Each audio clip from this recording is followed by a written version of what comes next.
Shout out to Brett James for his epiphanies and hard work. And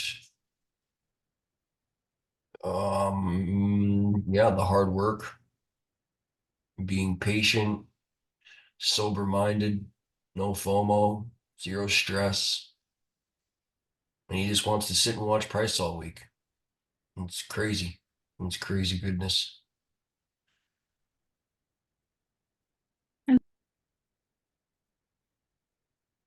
And Ruggy, has everyone spotted? We've got an old day opening gap inside a new day opening gap.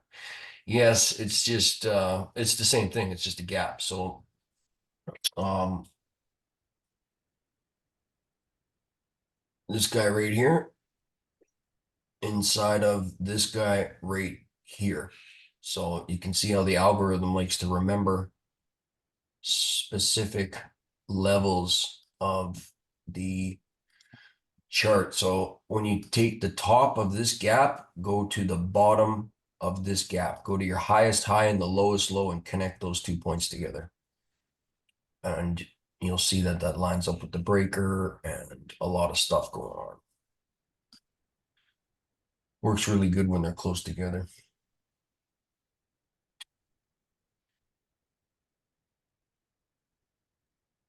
So I'll go to the 5 minute chart.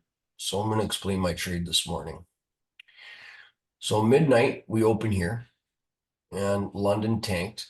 So we were below opening price and the 15 minute didn't provide that entry for the upside.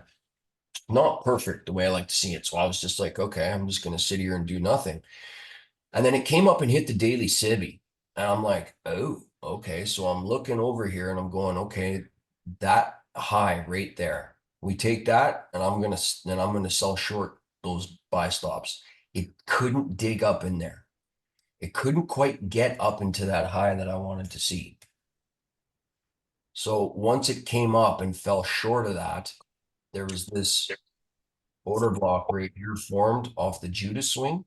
And that's your turtle soup short right there.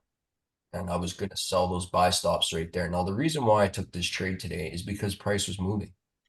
That's the difference between a holding pattern, and you've seen those days where it does absolutely nothing. And then when price actually moves, right? So when you're looking for that first movement off of your opening bell, your 8:30, 9:30, or 10, when you see that, when you finally see movement, this is your ticket right here. You see that before your 10 a.m. run. Notice how at 9:50 a.m. it hits the entire SIBI in the daily time frame before the liquidity run starts at 10 a.m. That's your ticket right there. That was that one Wednesday 35 contract short. Yeah. So, because it came before, well, that one specifically was that the Judas swing was at 8:30. So it was still before the 10 a.m. run. And then you can see how 10 a.m. lights up and runs out sell side liquidity. So this is kind of what I was aiming for yesterday, was somewhere yesterday in the PM session. So from this low to that high, no, it wasn't. We went up a little bit afterward. Anyway, it was equilibrium somewhere in here, fair value. Easier to see in the 15 minute. Yeah, it was some balanced range in here somewhere. Anywho, somewhere down here, but anyway, got that draw. I was not anticipating price to move so fluently today. So when it does, take advantage of it. And, I'm basically out of bullets for the week, but I made good money, so I'm content here. It's weird because when you tell yourself you're not going to trade and then the perfect move shows up, you're like, oh, but that's it. You know, especially when it's just obvious and one-sided, when it's just completely obvious to you, going with really small risk. Notice how I only used 2 contracts. I didn't use 5, I didn't use 20. It's still the last week of April. Still Wednesday after a nice Tuesday's range before unemployment claims. So It's so weird because when you treat every day like a punishment day or week or a Fed day, all of a sudden you're sitting there. And so, like, for example, did I see this inversion fair value gap? Of course I did. Of course I seen it hit half and then run up, and I did not engage. And I wasn't going to because it wasn't, well, it was below opening price, but I was not bullish on the day. Um, kind of a money printer-esque model going on here, left equal lows, relative equal lows. Couldn't find we did take Asia's low here and yada yada. Or did we take it? Let's see, 8 p.m. right there. Yeah, we took it right there. Boop.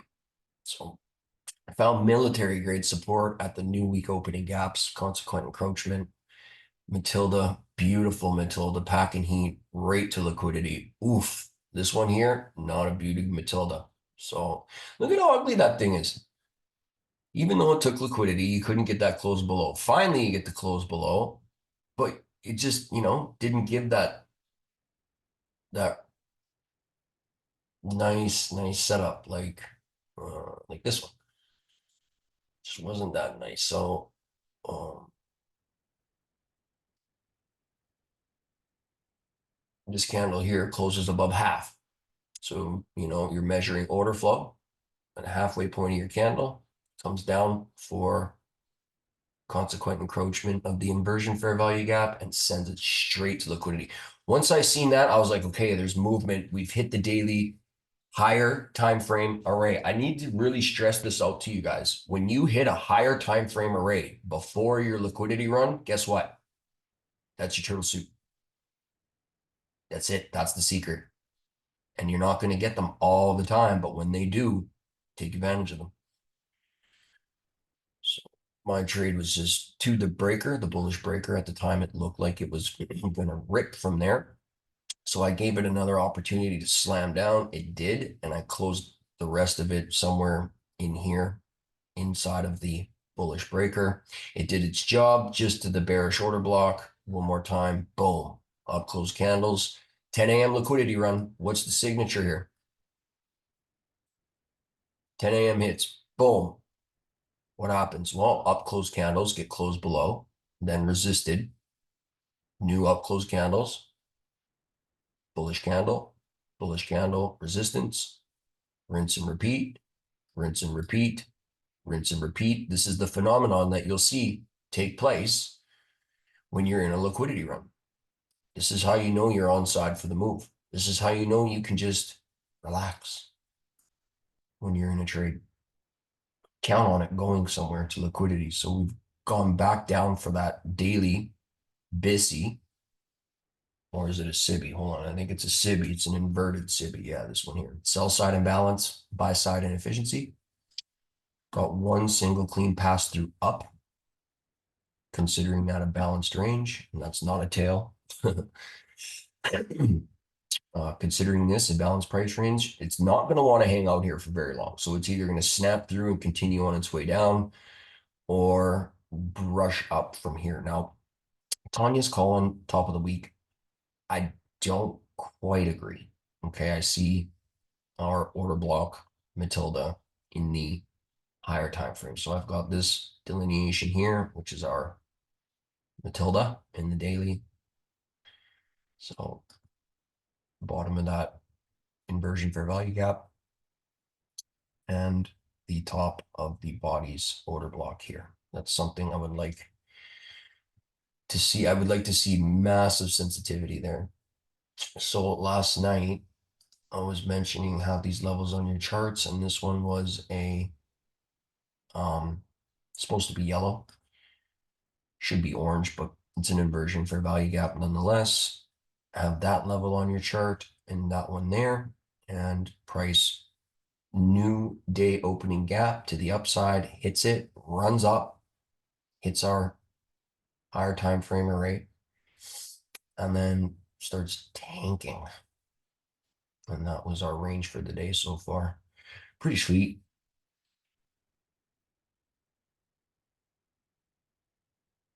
So this was kind of looking like a Matilda going on here. It just wasn't very strong. So I was looking at it, definitely eyeballing it. And I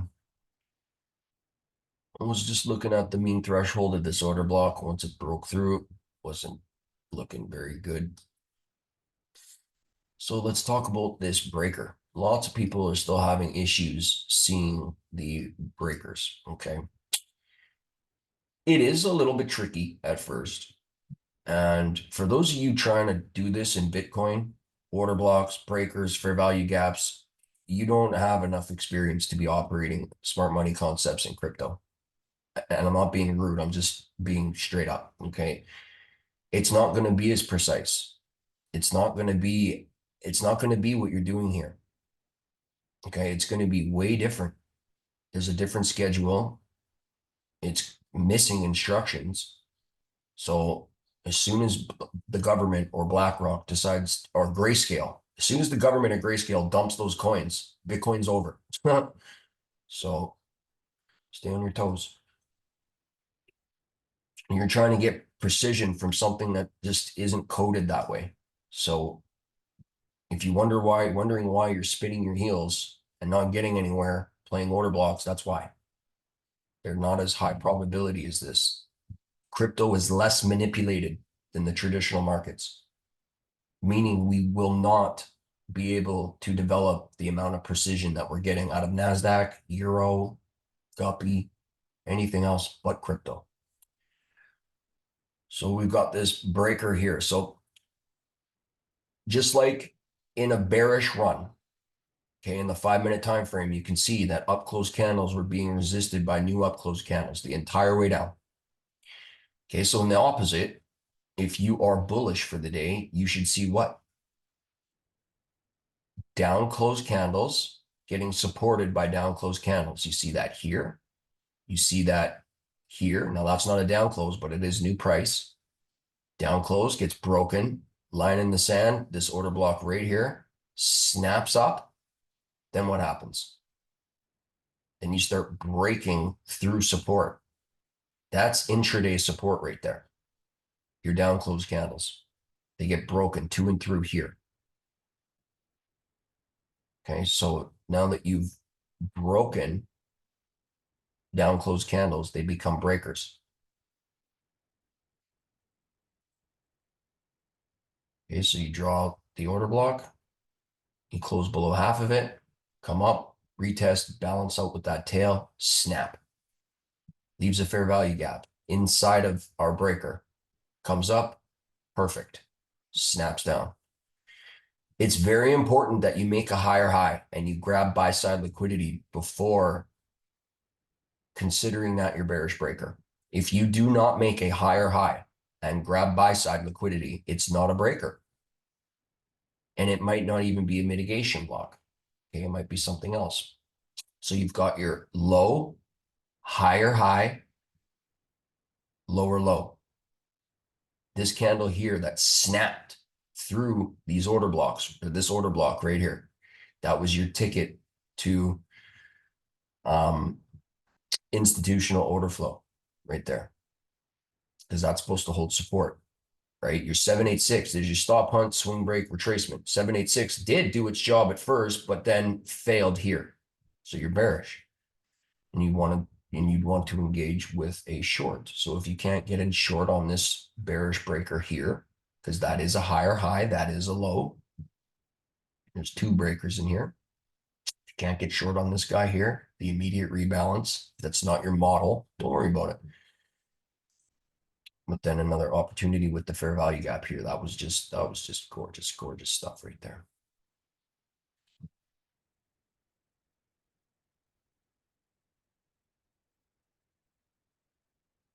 And it's the opposite, obviously, for a bullish breaker. Okay, you want to make a lower low. You have to grab sell side liquidity for this to be considered your breaker. Now just imagine that these are up close candles, right? Your last few up close candles before the dump, that becomes your breaker. And because there's no rate releases today, you can count on this doing its job. Any fair value gaps above the breaker? Nope. So that should be good to go. And it did. It sent it right to our fair value gap here. So I have no expectations today. I have no bias anymore. I have nothing. It's met all expectations and beyond. I was not expecting the SIBI to get hit, and I definitely wasn't expect. I was wanting to see it range and do nothing today, and it didn't. It actually showed me a willingness to want to move, and that's why I engaged here. Good morning, good afternoon, good evening. What's up, everybody? I saw it, but I thought it was red folders today, so I put a demo short and went back to sleep. So Queen swept London highs after open, 10 minutes, bearish Matilda, all profits to midnight price, then the lows. I'm done already. Awesome, bro. Yeah, I've seen what you did today. That was awesome, dude. That was freaking sweet. Like, man, you just keep that money, bro. SR flip, you reckon now? I have no idea, Ricky. I just, like I said, no expectations right now. Just gonna stop price. In my humble opinion, it's met its obligations for the day and probably not gonna do much else.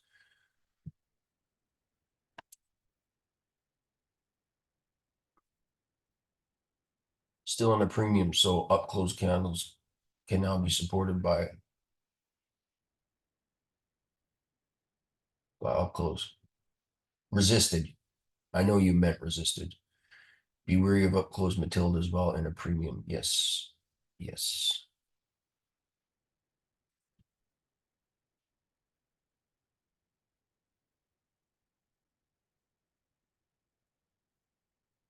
What's your time delineation there for? Oh, that's just your stop and go time. Let's see.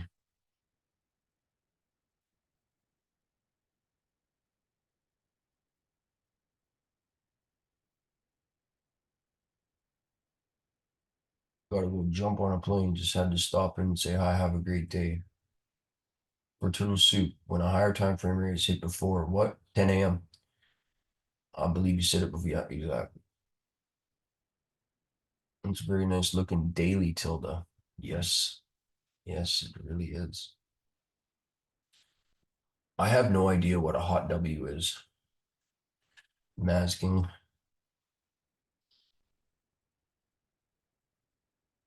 IRL and ERL. In real life, and I have no idea.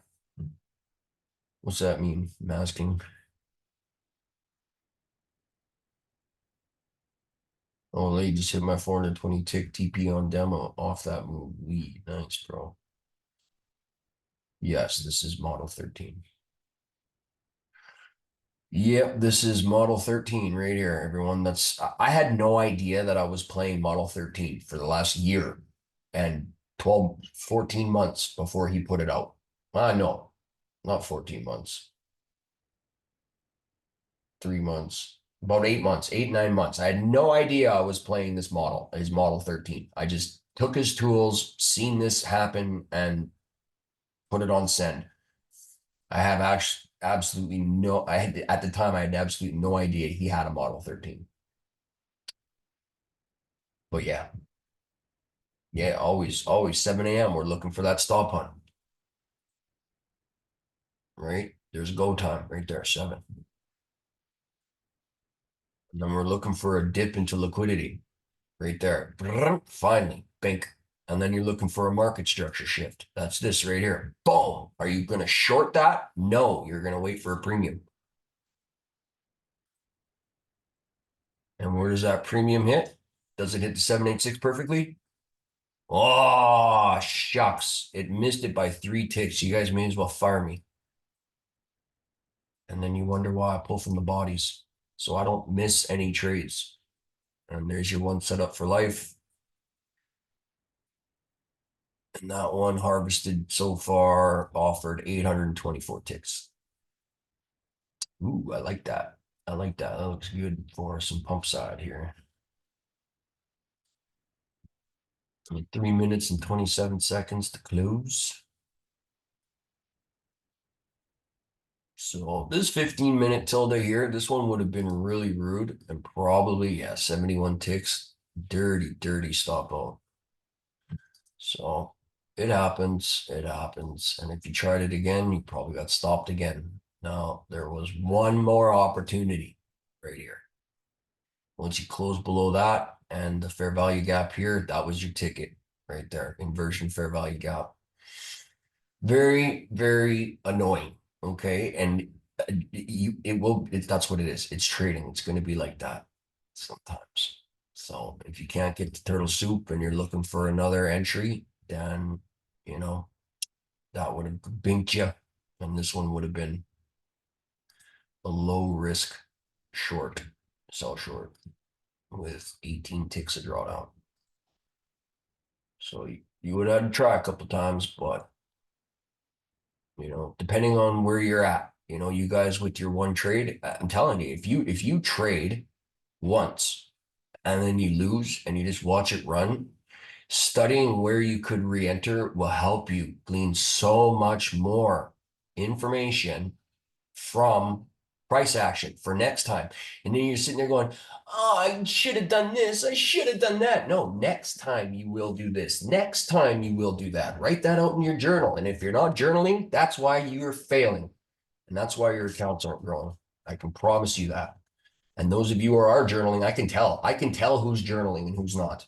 Because the ones who are journaling are happy. They're consistent. They're holding themselves accountable in their subconscious. If you're not journaling, you're not doing it right. You call me gay, bro, twice. Come at me. No, I'm just kidding, Fit. What's up, bro? iPhone, I'm happy. Amen, brother. Amen. So 1 minute and 15 seconds. I'm just going to take a pretend trade here. Oh, it bugged me out again. Minimize. Maximize. Oh my goodness. Oh my goodnesses. There we go.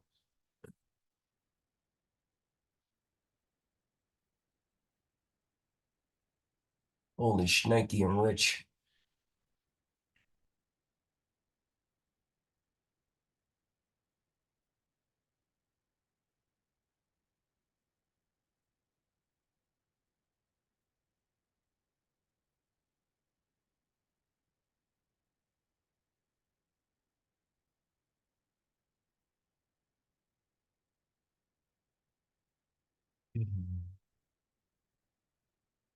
So I'm just looking up here. What do we got? Well, we got this guy here. Look at that compression candle. Snap that sucker down. That was great. Outside trading candle in an overall bullish market. One, two candles after that. Friggin' snap down. Gorgeous. Gorgeous is. So I'm looking up here and looking what we could be targeting. Well, obviously a breaker. Obviously the new day opening gap low. And look at the new day opening gap high. Right? Closed below half, comes back up, met with extreme violence. That's clucking right there.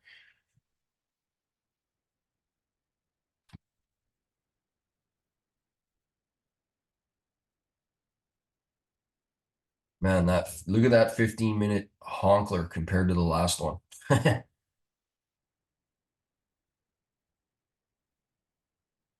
awesome.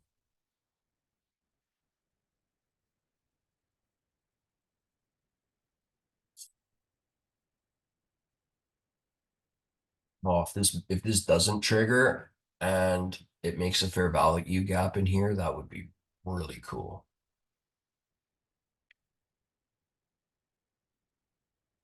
So right away, I'm looking at this tail and this wick. That's a balanced price range. I'd like to see it not get it back above this before coming down. Oh, got a little binky poo there. Get out, you're fired. I know, right?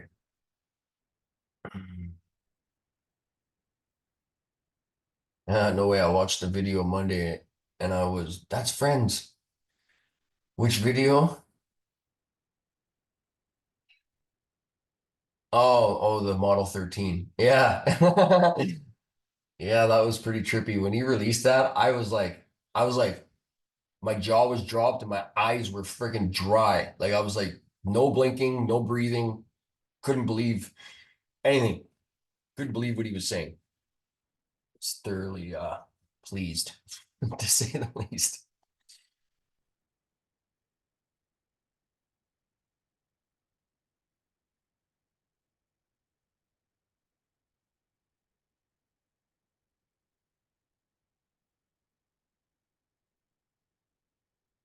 Sheesh.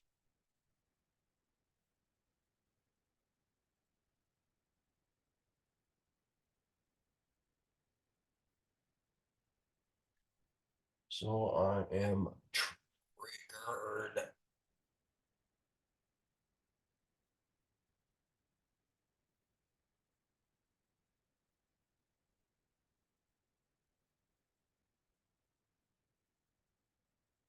Yeah, Model 13 is freaking sweet.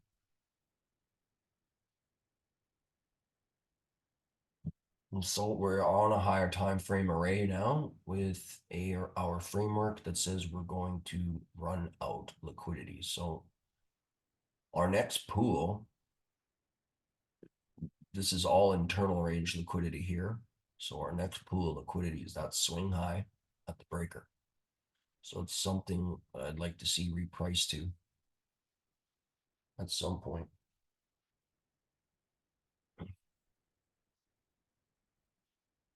Um, just taking our range here as well, just a daily expansion, our fair value lands right at the breaker. Like it doesn't get more gorgeous than that. Now we need to punch up through this wick here and that tail there. That's balanced. And then our next balance is this tail here to this wick here.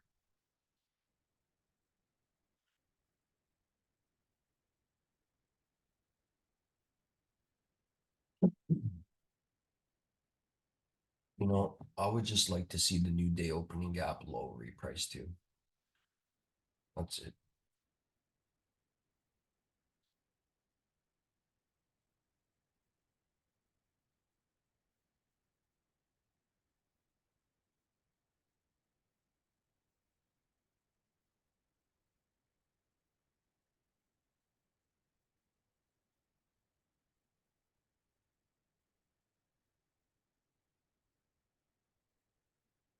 And I guess I'm in practice mode, so I'm gonna go take a walk. Be right back.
Batty boy. Yeah, Bitcoin. Bitcoin daily bottoms in. Do with that information what you will. GBP is just ripping. Daily euro, you want to go and check that out and go and draw out the top of that down close candle just to the left. And you want to see that hold support. I'm still in my long. I was going to take GBP, but there's no high impact news drivers, so I want to get positioned for those. So maybe into May, I think there was something.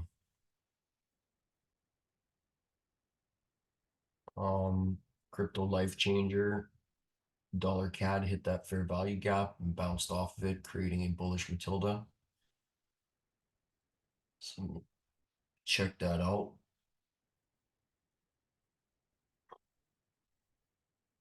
Aussie dollar on the week. If that thing closes above that Matilda, oh my goodness. You're going to get a nice move in May.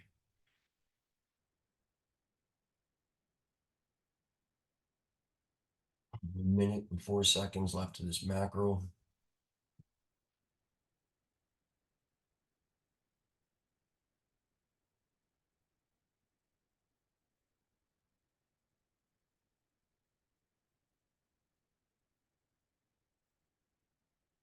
XY still sitting in the busy on the daily. But I see that up close candle resisting this new one today. So still looks good to me for dump side.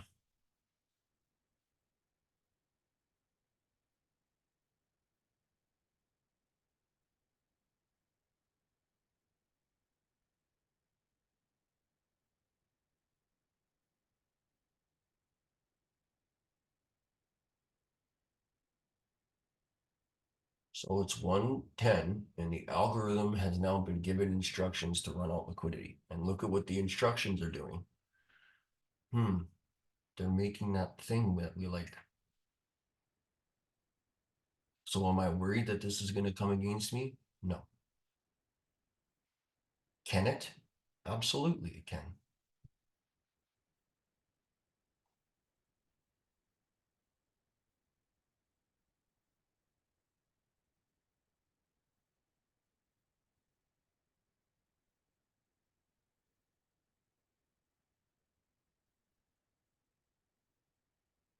I'm long looking football flagish to me. That one yesterday was hilarious, man. It friggin' ripped so hard.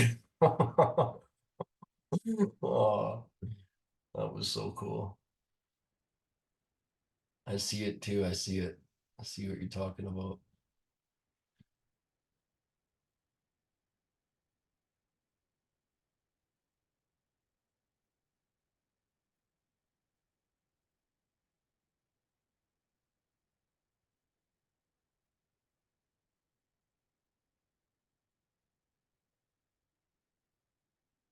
Also, if you're taking a look at the higher time frames, the 2 hour has made a bearish Matilda.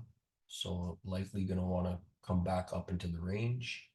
The 4 hour in 48 minutes will close a bearish Matilda and will likely want to come back up into the new week opening gap. The 1 hour just created a SIBI.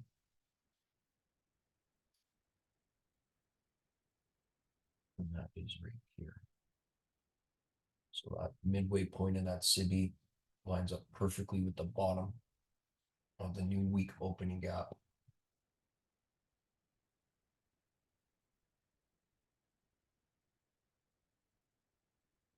So that's all I want right there.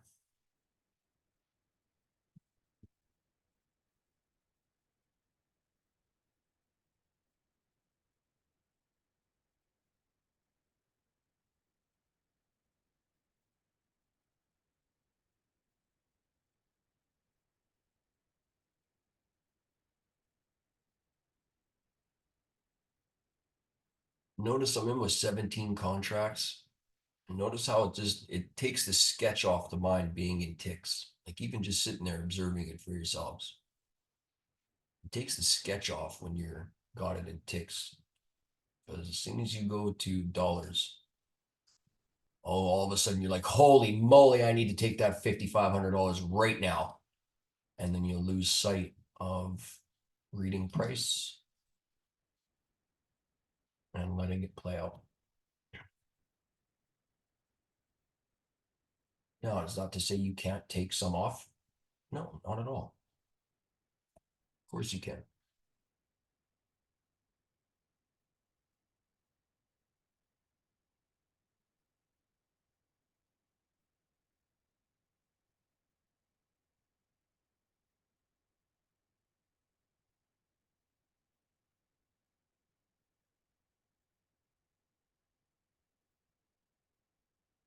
So as luck would have it, this low of this guy, the orange balanced range is the low of the 1 hour fair value gap. So once we did kind of dip into there by one tick, I would like to not see this tank from here because that would be institutional order flow entry drill. So we need it to give us a little oomph here soon. Show us you want to go up.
15-minute candle with a down close here. So we'd like to see price pop and use this against support here.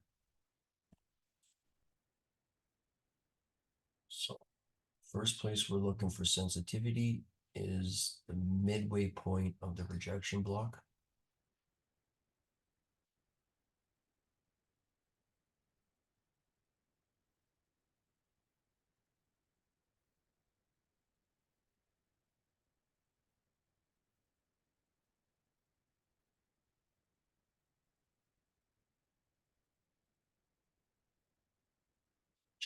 Five minutes, 5 minutes.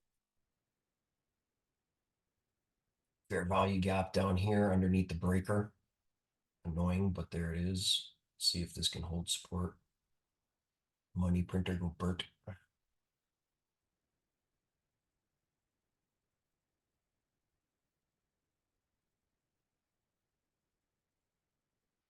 at that fair value gap right here too in the 5 minute. Just above our balanced range in the 15. It's pretty sweet too.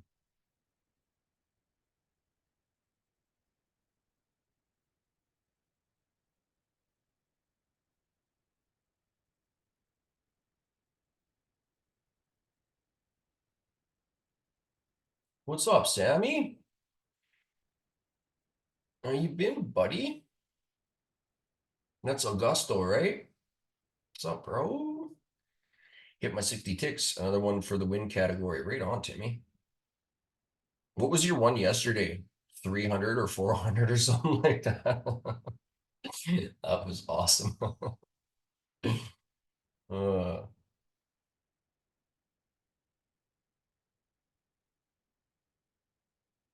yeah, you guys just dealing with life stuff, but we here, baby. What's up, friend? It's all good, man. Get it done. Don't want no distractions when you're in your charts, you know?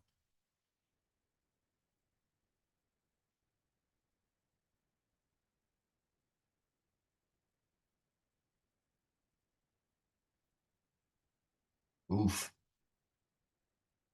Nice job, Timmy.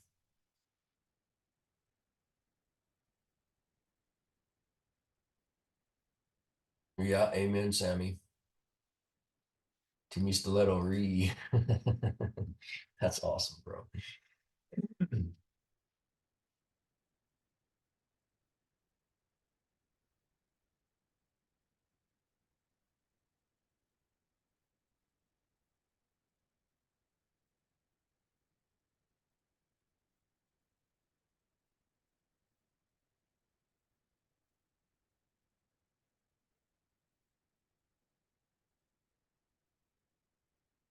Need it to pop through that orange right to the 5 minute. Yeah, just harder, a little harder, right up into there.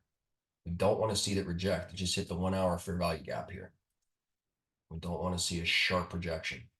We want to see it snap up, rush for those stops.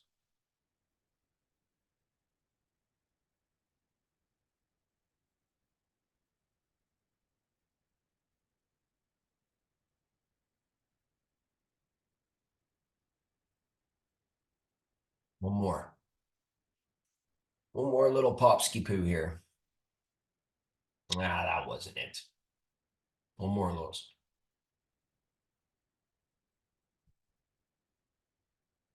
You know you're gonna do it. Quit flinching.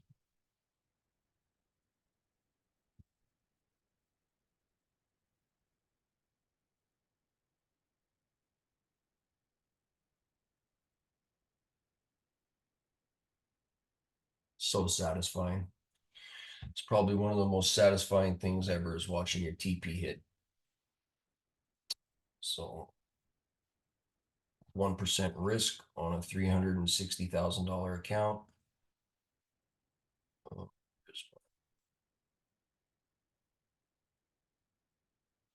here's my gains.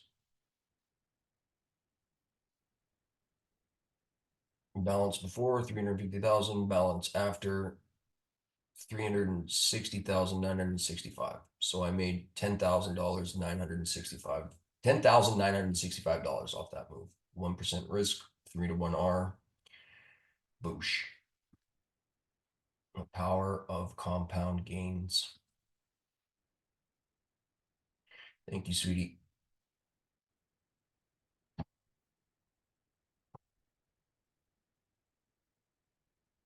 Time. We just wanted the new week opening gap.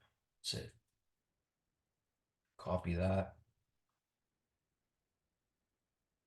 Does this work? Yeah.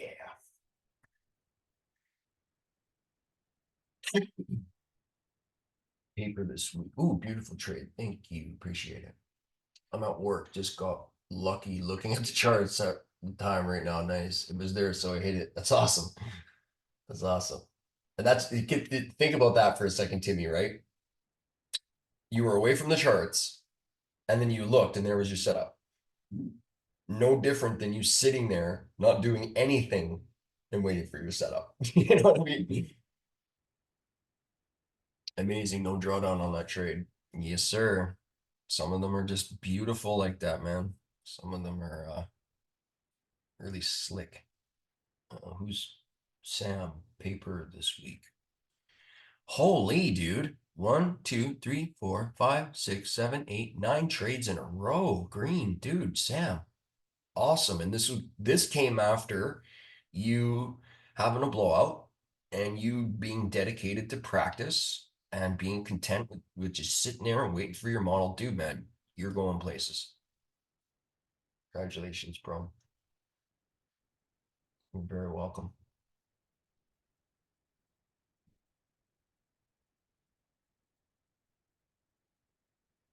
Yeah, masking, that's a little different than playing flags, hey? You might hit a flag once, and I like the way ICT put it. There's your cookie, you get a cookie, and then they take it away from you.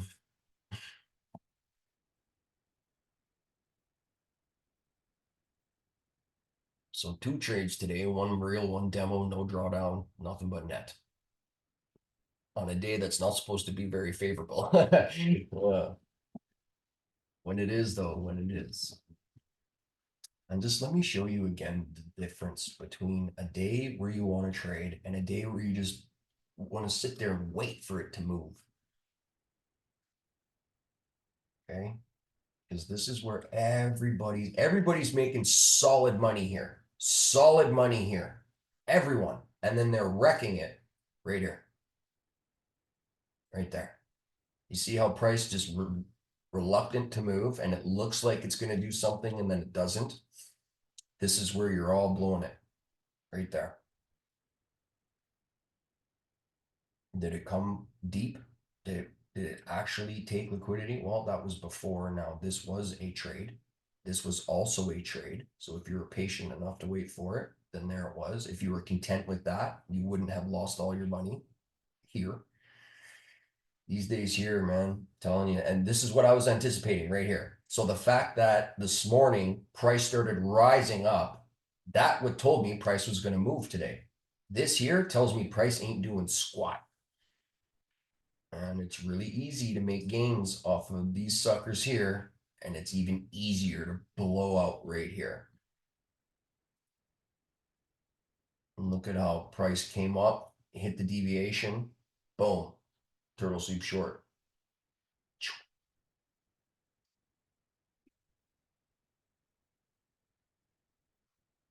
And masking, congratulations to you too, dude. And just because it's not easy going from, you know, bad habits to good ones. And it's for everybody here. Okay. It's everybody's going through it, especially people who traded crypto with the exchange just readily available, firing in freaking hard-earned working money into the market for them to take from you. It's really, really tough to recondition yourself. So congratulations, bro. I see it. Fire lessons, friend. Amen. Sammy Augusto. So is that a different Sammy? How many Sammys do we got in here today? Let's see. Sigir, what's up, buddy? Did I post in the Leverage Mastery yet? Oh yeah, I did. Sweet.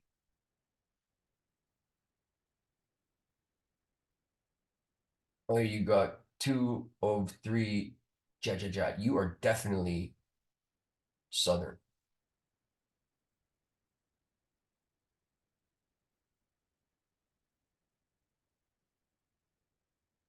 We just had another Sammy, yeah. Latino. I knew it. That's pretty sweet.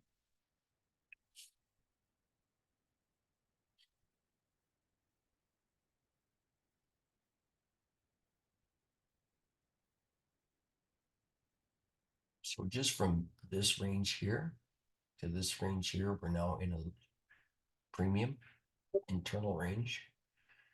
It looks like we're about to get our draw here. But I learned from you guys English and everything about trading, so you guys are my family. Big giant hugs, bro.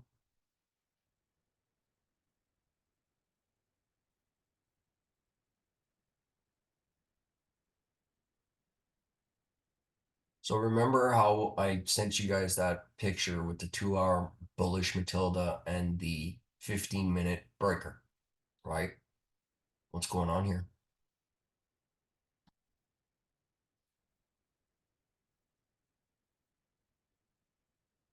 See it?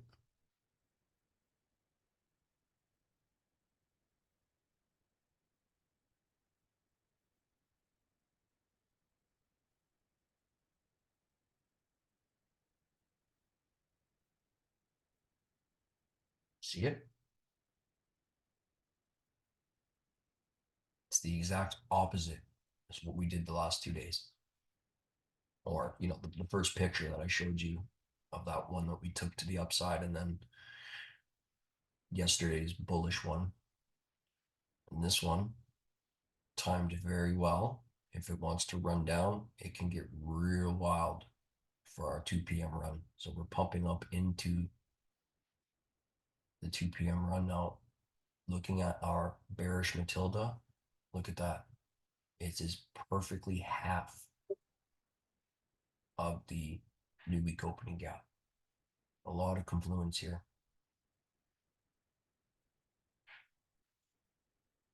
Or some dump side. Well, this 4 hour candle now has 32 minutes and 16 seconds to close below the up close candle after hitting that premium array. Wow. Is it premium? Not really. But 2 hour Matilda, 15-minute breaker. Fair value gap in there too. So that looks, oh man, that looks so good. So good.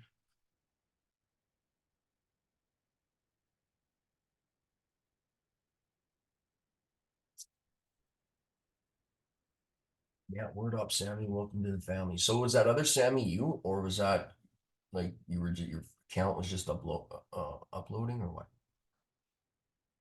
Sammy Augusto. There you are. There was just another Sammy talking in here. Was that you too, bro? Masking. I have no idea about retail patterns. That is good, but yeah, it's my account. Okay, cool. That's good, but also bad at the same time. You want to know what you're counter trading, what you're trading into. Thanks. I just got a hero smooch from my wife for that trade. Yes. You make $10,000 and suddenly you get cuter.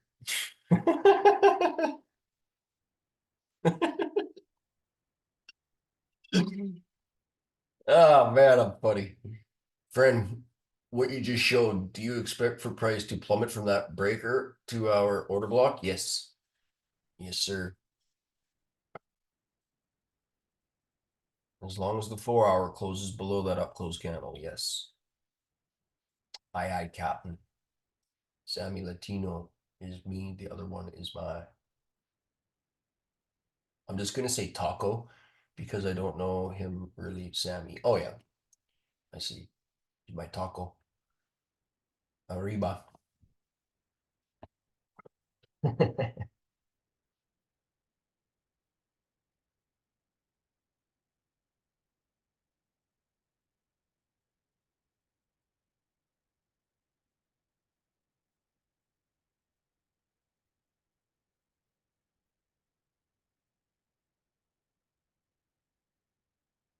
So now that we're above and closed above that balanced range, we'll allow price to come all the way down back to this wick here if it wants.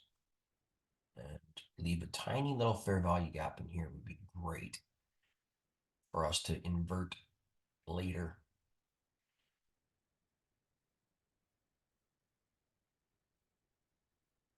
Taco, Sammy, Cup and Taco. Sammy, Cup and Taco. I don't know, man. My tacos are not connecting to Wi-Fi recently.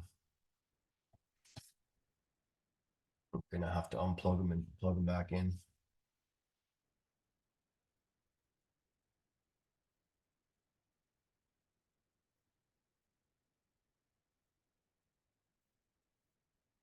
Boop, target acquired. So now we're inside that fair value gap and breaker. And the 4 hours just creeping there. So the 4 hour right there. That's the candle we got to close below. All right, Sam, EC in the big.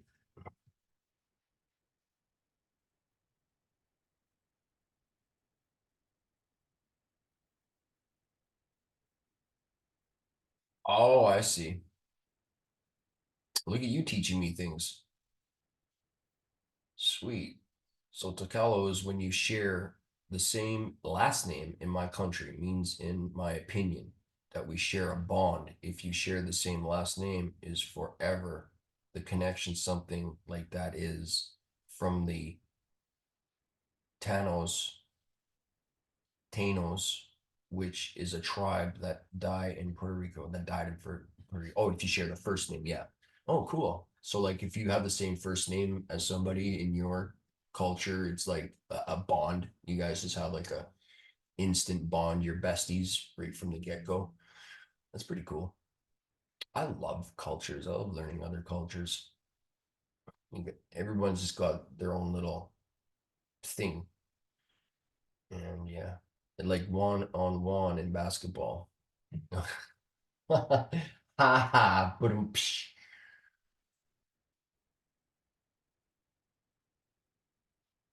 it's so funny. That was actually a pretty cheese dad joke. Right on, fit.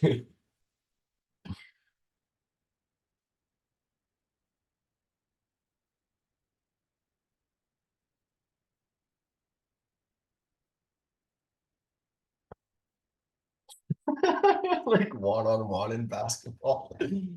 Uh, I'm stealing that.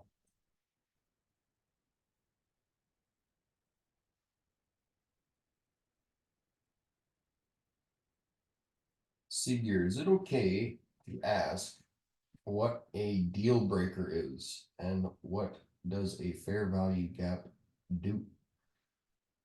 Or is it too stupid to ask here? No, bro, don't even go there, man. See, just from your words, and I'm not being disrespectful or rude, but I can see that you got some how do I say this without sounding like a complete butt nose? You have some more, yeah, negative self-talk, man. You are a beautiful child of God. You have a bright mind and a lot going for you. There's no stupid questions here, man. Sigir, I think you're new to this, to the 99 totally, right? Have you, obviously you're here, so you've been in my leverage mastery. Send me a DM and we'll go over some things and see if this is something you would like to pursue. I teach algorithmic trading, algorithmic price action theory. So it's totally left field from what the traditional retail stuff is doing. But yeah, I'd absolutely love to show you everything to help you make some money, bro. So a breaker is just an order block and it's in context to time and how it's used. So for example, an order block changes the state of delivery. Okay, we don't believe in buying and selling pressure here. We it's proven. It's not whether we believe in it or not. The algorithm offers sell side delivery in these candles, and then right in here, that's an order block, and it changed the state of delivery.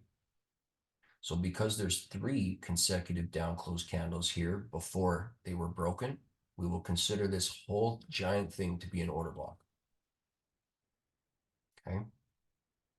So when the algorithm reprices back down into here, we'd expect price to go from sell side to buy side. And this is where we'd be entering a midway point of the order block or a ride up. So this order block right here was broken to and through right here. So we'd be using this specific order block as an entry technique for a short, because where we would like to see support on the down close candles, there was no more support here. Boom. So the algorithm changed from buy side to sell side. And we are looking for some type of engagement in here. If this is your model, there's plenty. Boop.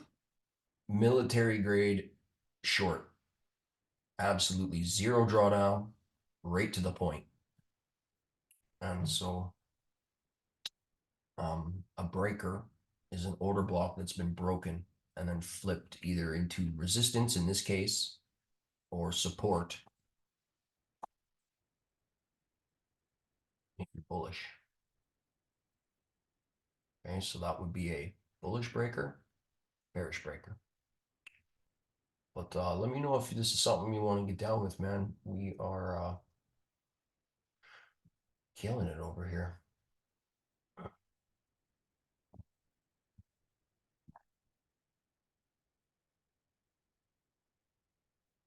Yeah, Seeger, yeah, there's no stupid questions, man. You came to the 99 for education. Everybody's got to start somewhere. Absolutely. Talked to you before today. Oh, right. That was you. Okay. I just didn't know because you got a different name on. Oh, here we go. Sigurd Darstad. I'm not sure if I'm butchering that. I probably, but yeah, now I remember you. Okay, gotcha. Right on, bro. Yeah. And once you're in, man, and we have our little session together, you're gonna know exactly what's going on, and you'll be able to understand what I'm doing. The only stupid question is the one not asked. That is well said, Timmy.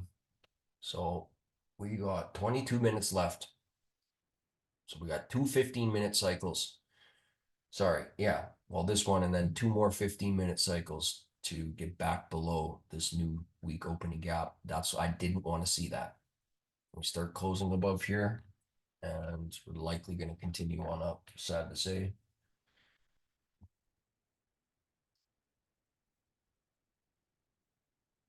It's the same as front running a 15-minute order block. Don't front run the 4-hour order block. So the 1 hour's in that breaker now.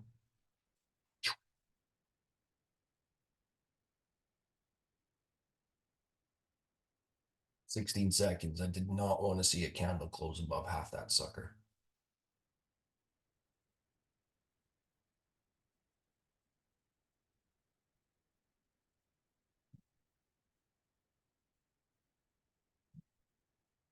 So that one didn't. Came and swept buy side liquidity in here, hit that little fair value gap. Let's see if it can snap down real quick. If the market has grabbed those buy stops and that's enough, it'll shoot down. If not, we go back up. And that is a bullish breaker. Sad to say, it's just, it is what it is. And we just squeaked one tick close above. Hilarious.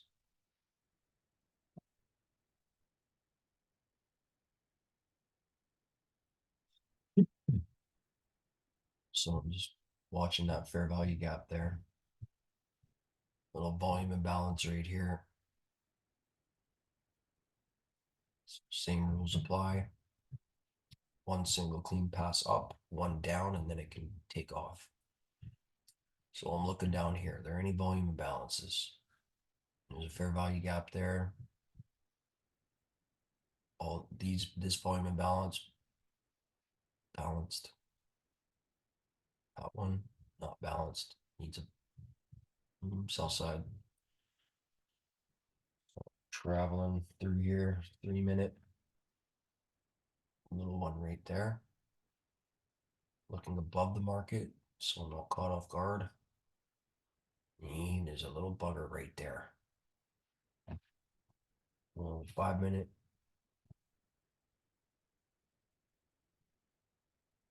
There's a couple below the market. Fair value gap right there.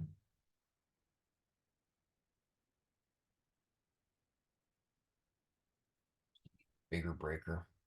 5 minute. It hasn't closed above yet, so not the worst thing in the world.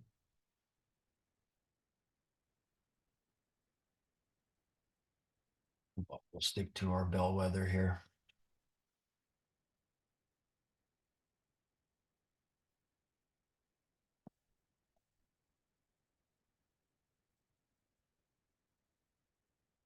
Oh my goodness. Yeah. That daily civvy that inversion fair value gap. Look at the 4 hour. Came all the way down for this guy. Couldn't even get to the midway point and seen that snap up there. If we don't close below that up close candle, it's going back up. Tanya's call will be underwater. Now, I would love to see this be the top right here. But that says another story, which coincidentally enough, there's your unicorn right there. So you got your high, lower low, very important. You make a lower low, grab some sell stops. Once you start making a higher high, this is where you want to be a buyer. Bullish unicorn.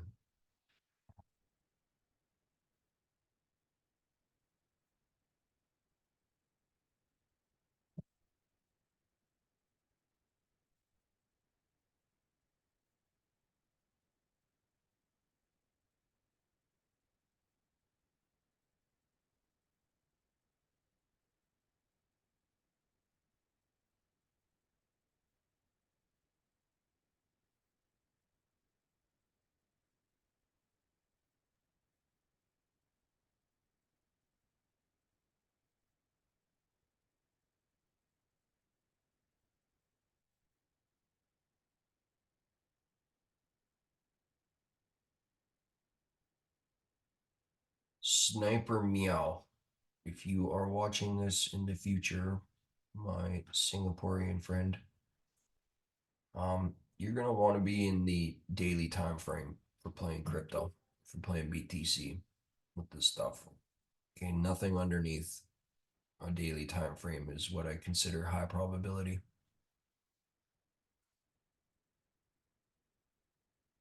Who wants to play a daily time frame? For anyone new, if you can't find the definition of words like Matilda unicorn or tinfoil hat in Google, please ask the group. Just don't ask Greggy.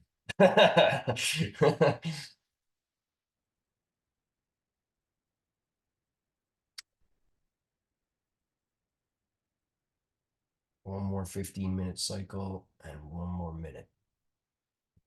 Please dump.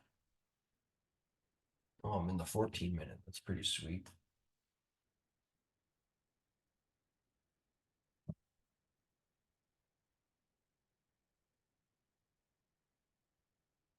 I'm up 200 on one mic on eval working on pulling for. Ooh, dude, that's slick.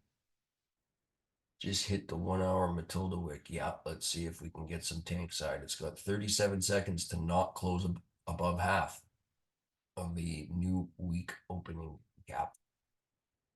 We do it when we're going up, at least to some measure.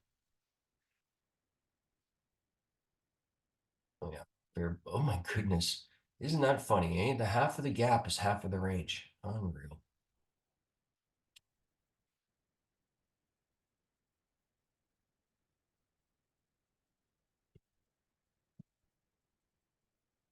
Maybe it favors this because it's got all the volume in it.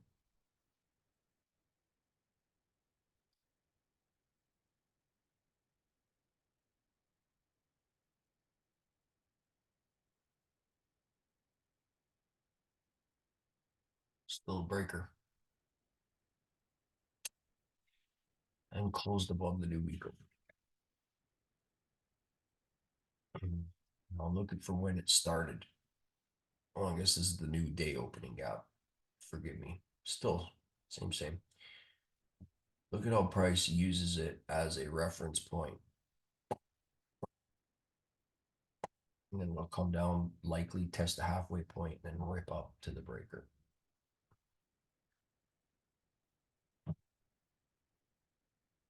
It doesn't get more support and resistancy than this.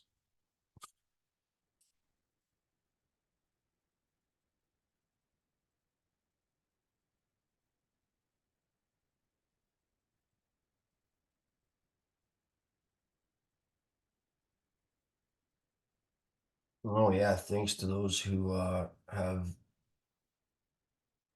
um, come through on their half payments for your school's tuition.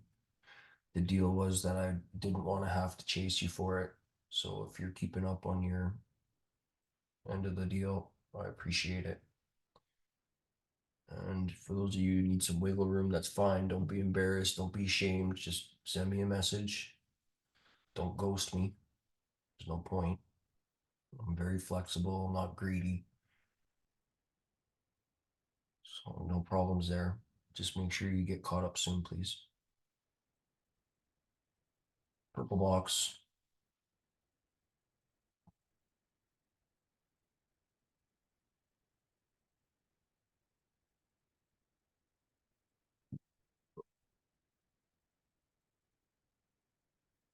Why is your chart all over the place?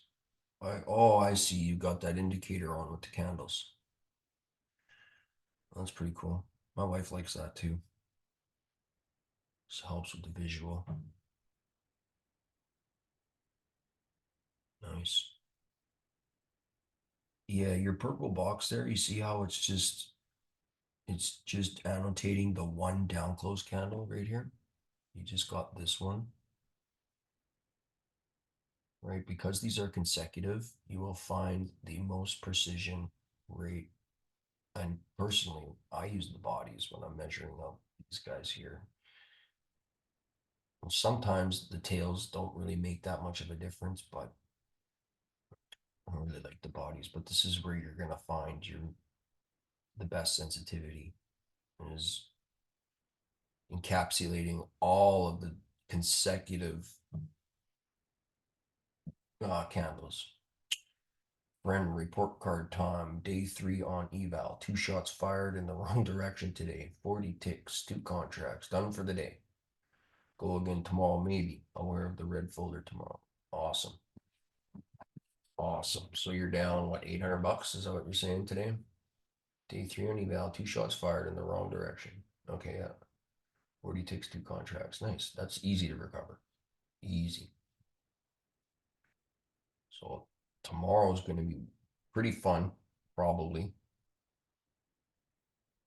You know, this isn't exactly an expandy freaking. It's not huge range. Tomorrow could bring something nice as long as we get movement at 8:30. That's what we're looking for. We're looking for that original move, the one that tells you it's going somewhere, right? Well, we're not going up with the Judas. We're not going into the slaughterhouse. But you just want to see that initial move up or down, doesn't matter. Yep, down 800 today, up 2,400 2 days before. So you're up still 1,600, right? You're still up 1,600. So you traded 3 days and you're up 1,600, 2 wins, 1 loss. That's trading right there. That's freaking awesome. That's trading. That's pro status stuff, man. You're going places, bro. Good job.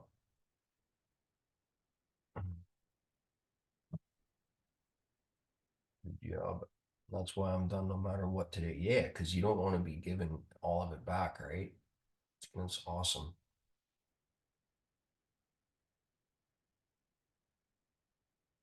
That's awesome. Because that's where people just end up blowing it. They just can't quit.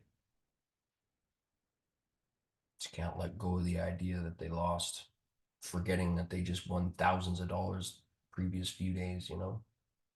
2 trade on 2 different eval today, 3,300 to 3,600, crazy stuff. Hey, King, man, that's impressive. Good job, bro.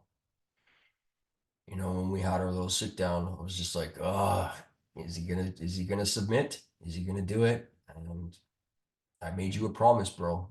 And if you want to cash in that ticket, you just gotta follow the rules. That's all. So good job, bro. How long did it take you to make 69,000 or $6,900 at your real job? And don't look at it as an eval, okay? That's skill right there. Your skill made money. Eval, demo, doesn't matter. That made money. The skill is real.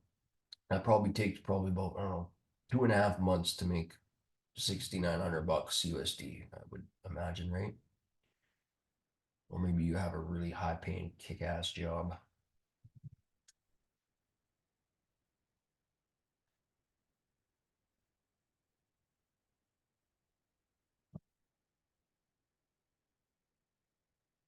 And you gotta look, is that your quota? Is that your monthly quota?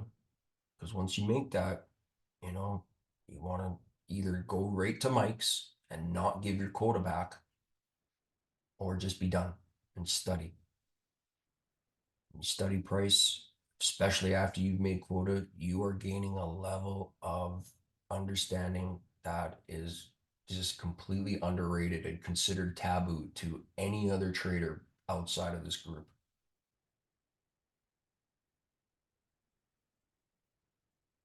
What do you mean you studied price while it went in your direction? Yeah, yeah, I did. It's my max 40% daily. That's why I stopped today. Amen, bro. That's awesome. That's awesome. You know,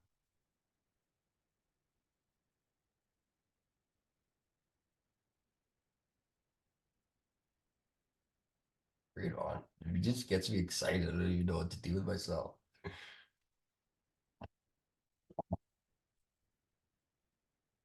So we're in our macro now, and I'm not seeing anything significant in any time frame. Looks like we still go up. Unfortunately, 7 minutes till this 4 hour candle does not close a bearish Matilda, which is unfortunate. If you are in a short,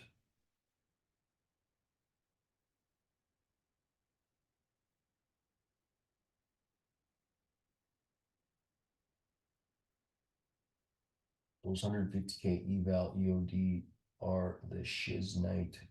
Yep. Yes, sir.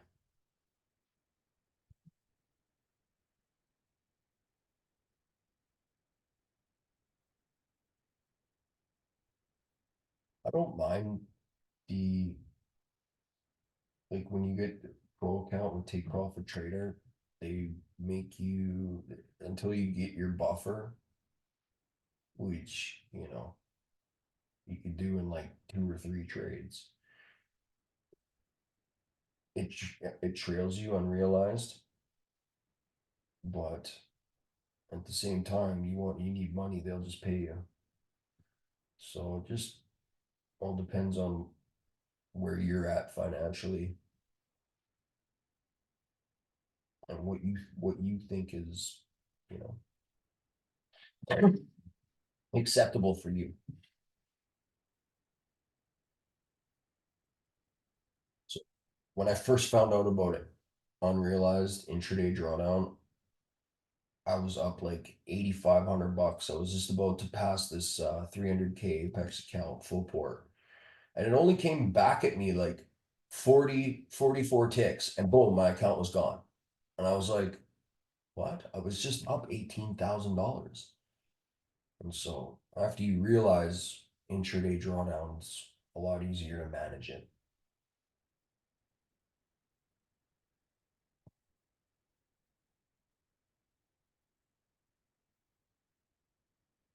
And I love the buying power Apex gives you.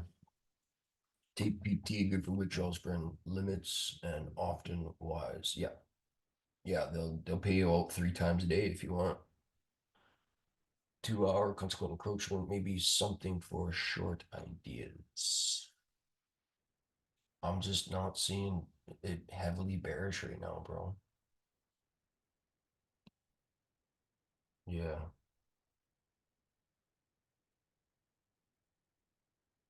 Oh, I see what you're doing. Yeah, absolutely. That looks sweet. So you see how you've encapsulated just the one body there? Do both the consecutive bodies.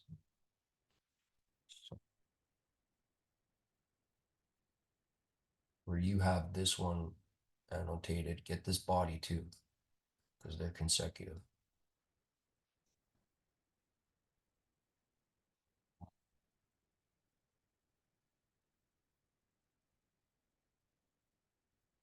Which is basically our breaker.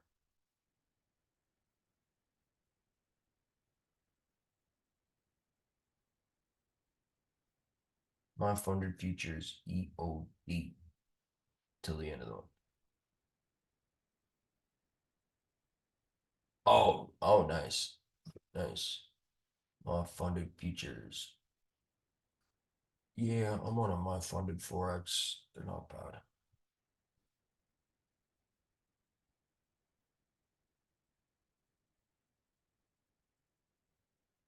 When do imbalance not expire as well.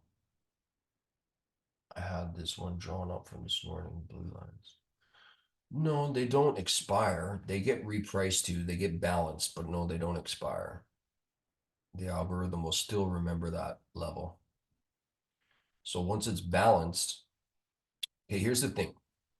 When it's not balanced, it'll likely want to dangle in it, right? But once it becomes balanced, it can snap through it. It's not going to want to hang out. So it can go back there.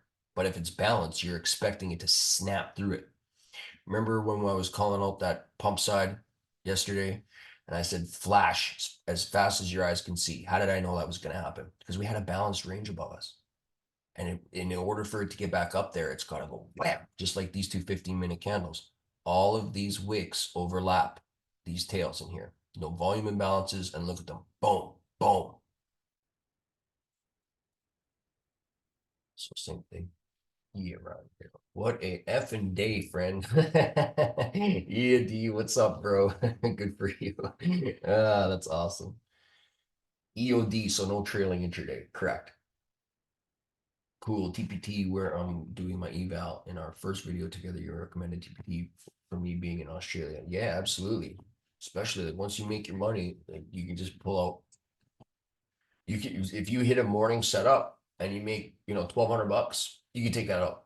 And then all of a sudden you see your setup in the PM session and you're like, oh my God, it's right there. Like this morning, right? Exact same thing. You hit that sucker, 1,200 bucks, withdraw. Then all of a sudden you see this sucker and you're like, oh my goodness, boom, another 1,200 bucks, withdraw. I sent 2 15 packs up with what? You quit trading for the rest of April. Yeah, those live, is that real money? Like live PA? Live-ish? Live rounds. Unreal, man. I am so happy for you. You make sure that you get paid the hell out, bro. Do not give that money back. Call the cops. Yeah, shots fired. Wow, dude. I am so happy for you, man. It's locked in. Awesome. Oh, I wish I could just F-bomb my face off right now. You got me real excited, man. That is life-changing for you, bro. Who is that? He's my secret ninja. We call him D. He's my hired security, so step up. He's got an itchy trigger finger. No, that's so cool, man. Wow, am I ever freaking happy for you. Rode in the car with the cougar already. So we could not get that close below Matilda, unfortunately, on the 4 hour. So up we go. No problem with running 100K account up there though. Yeah, keep it above 110 and withdraw above is thoughts. Yeah, absolutely. Yeah, get yourself a nice buffer and create yourself a quota. How much do you want to make for the month and make it and stop? That's what the pros are doing. You want to make it as a day trader? That's what they're doing. They're making their quota. They're losing trades and leaving the markets. They're not sitting here excited, you know, sworn off.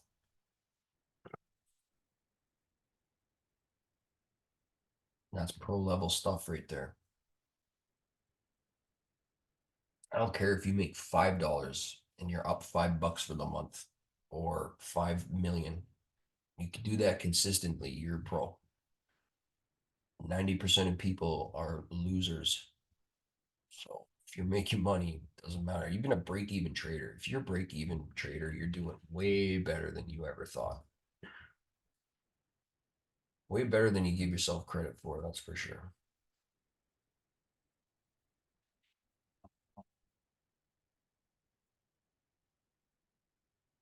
Man, that's so awesome, D. I'm so thrilled for you, bro.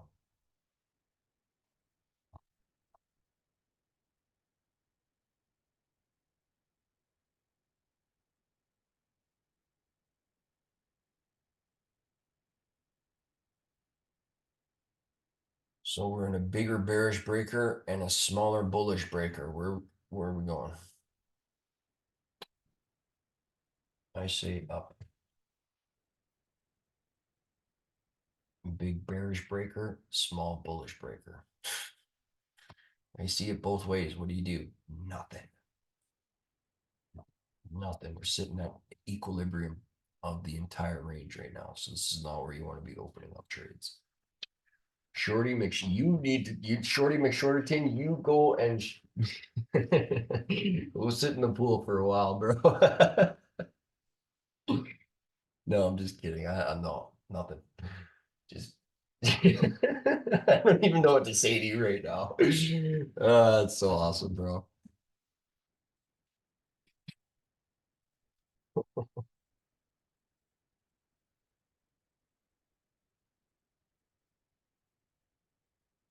Just don't forget about your homies in space. You know what I'm saying?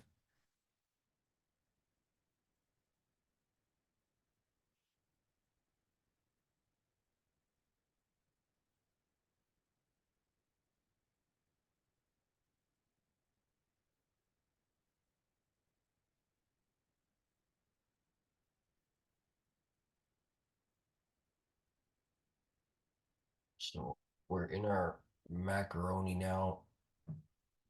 We start closing below up close candles and be on alert.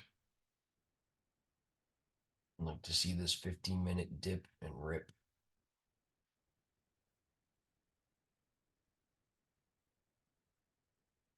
Just have to make it to payout and I can write with the people who have helped me. Well, you just filled my heart with so much love, bro. Solid, man.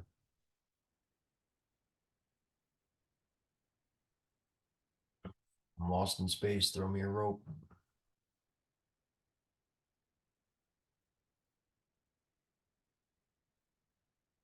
See, that fair value gap is just in that freaking consequent encroachment. One little dip and rip off that sucker.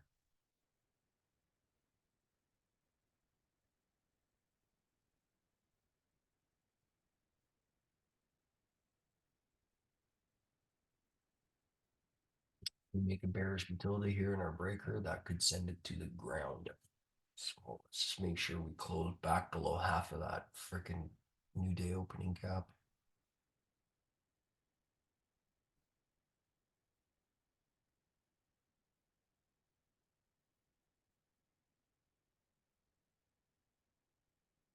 Well, the 1 hour just made a bullish Matilda. Unbelievable. This thing is just in a balanced range. Holy shnikey.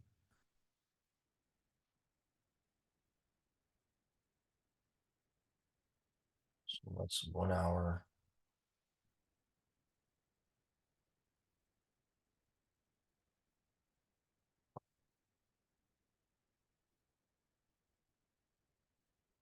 Couldn't this be lunch session, Judas swing? Yeah, absolutely. It could be. Yeah, 100%. I would love it. Like I said, no bias, no nothing. I got nothing. We're just reading price in a live setting. All expectations for the day have been met and beyond, as a matter of fact.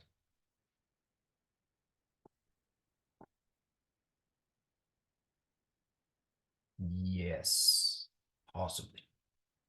So you're going to need a solid bias. Hey, there he is. Solid bias.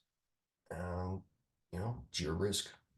That 1 hour bullish Matilda ran into a 1 hour bearish Matilda and has crazy gap risk thoughts. I sit there and do nothing, man. When that stuff happened, if I could justify it going both ways, it was easy to say it was going up and it was going up here when it was in a discount and hit the higher time frame array.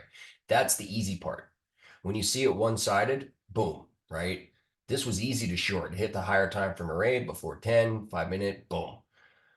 When it's easy and one-sided, that's when that's where your trade. But when sitting at fair value, it can literally do both things right now. So the fact that it's sitting in between a bearish and bullish order block tells you to just chill. I thought you were sitting in the pool. No, I'm just kidding. Did I miss anything cool? Absolutely, you did. I can't believe you were late, man. Nailed this guy 3-to-1 R, relatively no drawdown. It's pretty sweet. And that's about it. Yeah, it was a demo. I hit my one trade this morning. Yeah, how did you do this morning? What have you been up to, Jake Sully?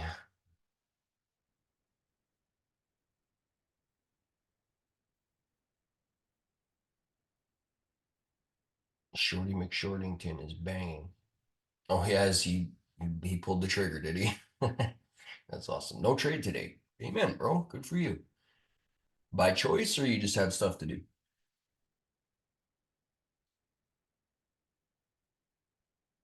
Oh, cool.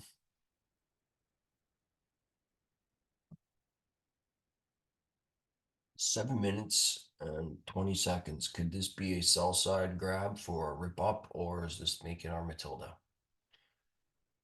Stay tuned. And we're in half of that order block in the 5 minute right now. Bullish breaker right there.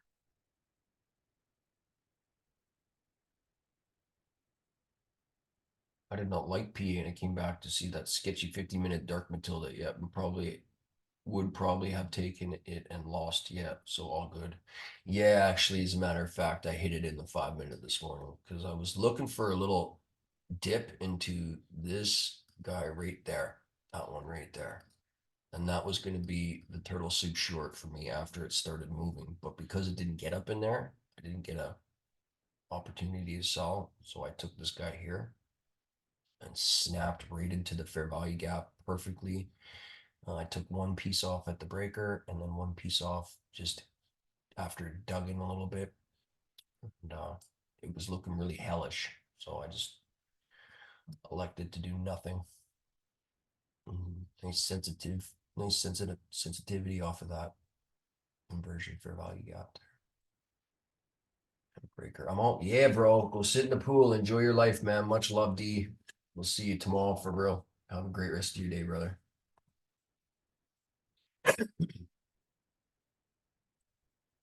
I was waiting for the long from the daily fair value gap, but I had to leave before the Matilda formed. Shit, it happens, eh? Right on, bro. Good to see you not getting spanked.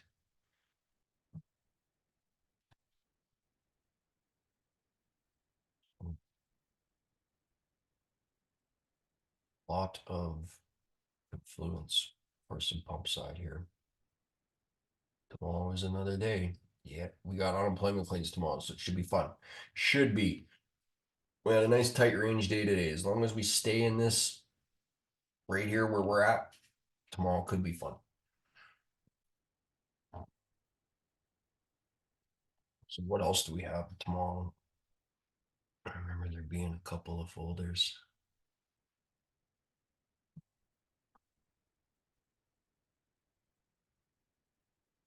See, JPY is doing something cool tomorrow. I remember this one looked like poop. Oh, never mind. This keeps going up. Where is it going? It's in price disco. Holy Hannah. What's going on in Japan? Oh, okay, no, it's not. Oh yeah, right there. That's what we're aiming for.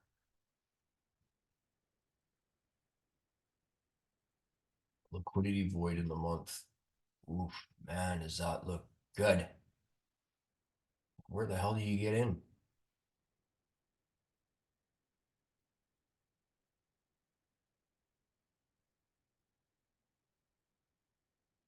Oh, so this cage gets back here. High, lower, low, maybe higher, high here. That's pretty sweet, but there's the that's it right there. This could be a mega trade. Holy.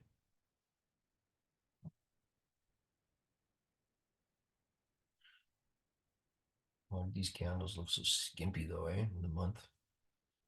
Tripping.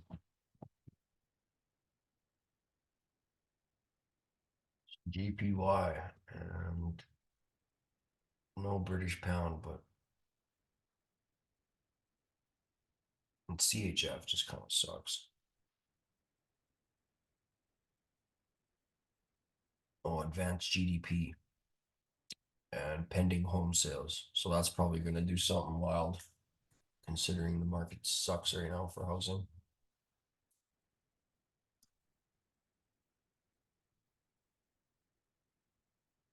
What about now? Looks like the D-minute Matilda forming 5 minute fair value gap breaker.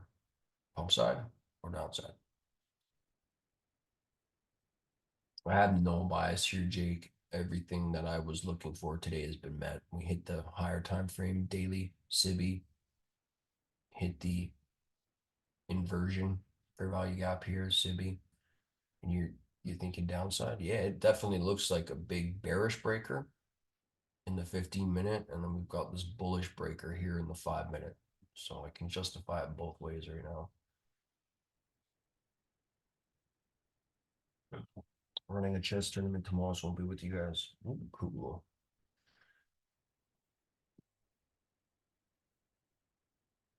I'm in a meeting tomorrow all day, so no trades for me. Sam Eaton. Yeah.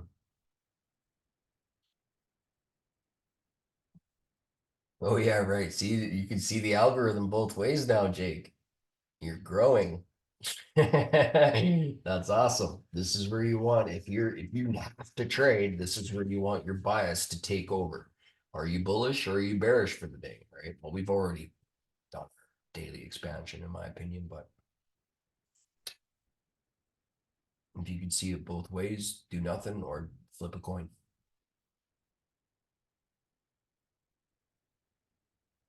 3 minutes got some serious bearish framework going on.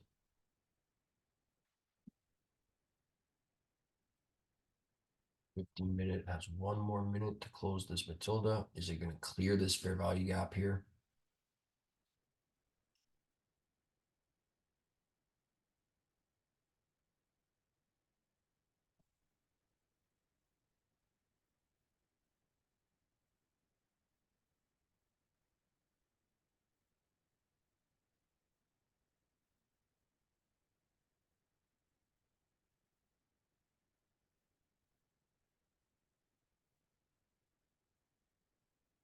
So now we have a 1 hour inversion fair value gap getting snapped through and a bullish one, and then a 15-minute bearish inversion fair value gap.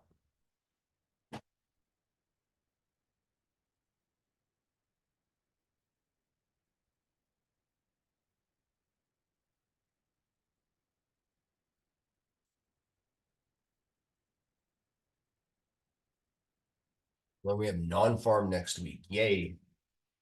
Those are fun. Oh, bearish Matilda closing below 2 up close candles consecutive. I'd like to see a rise up and then a dump. So I'm looking below the market. There's a bullish order block here. What happens when it gets there? Does it slap it, dump, or do we money printer? Swing high broken with a fair value gap. This is pump. This is pump side. We've already taken sell side. This is we gonna pump.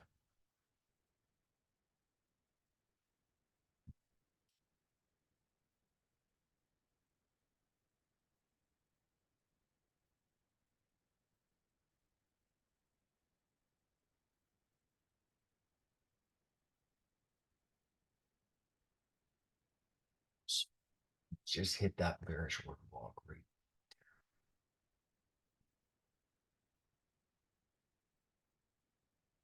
That's the first spot. Second spot right there.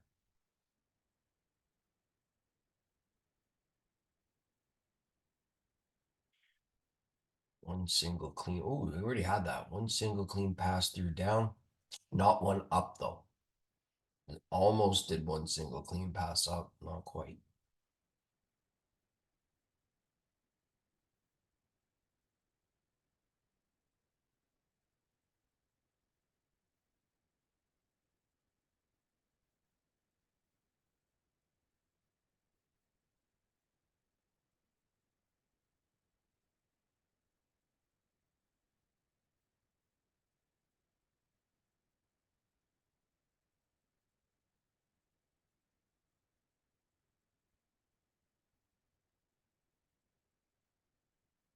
Is Jesse, is he back yet?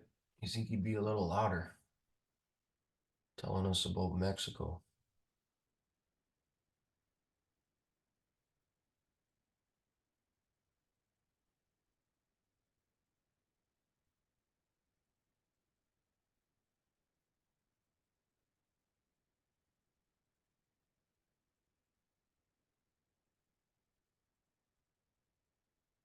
Mm-hmm. Trade when it's obvious, like big lick ones. That's right. They call them big lick fitwidity.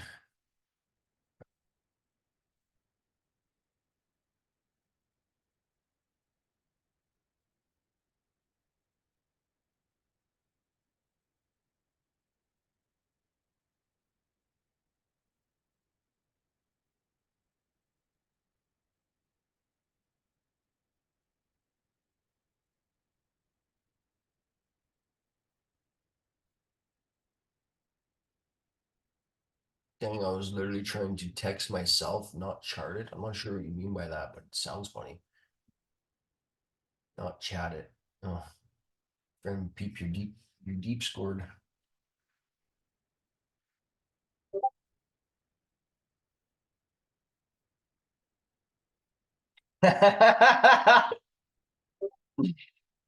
That's awesome.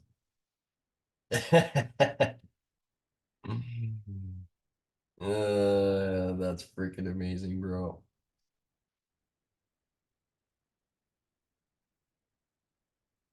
That's so cool. Good job, bro.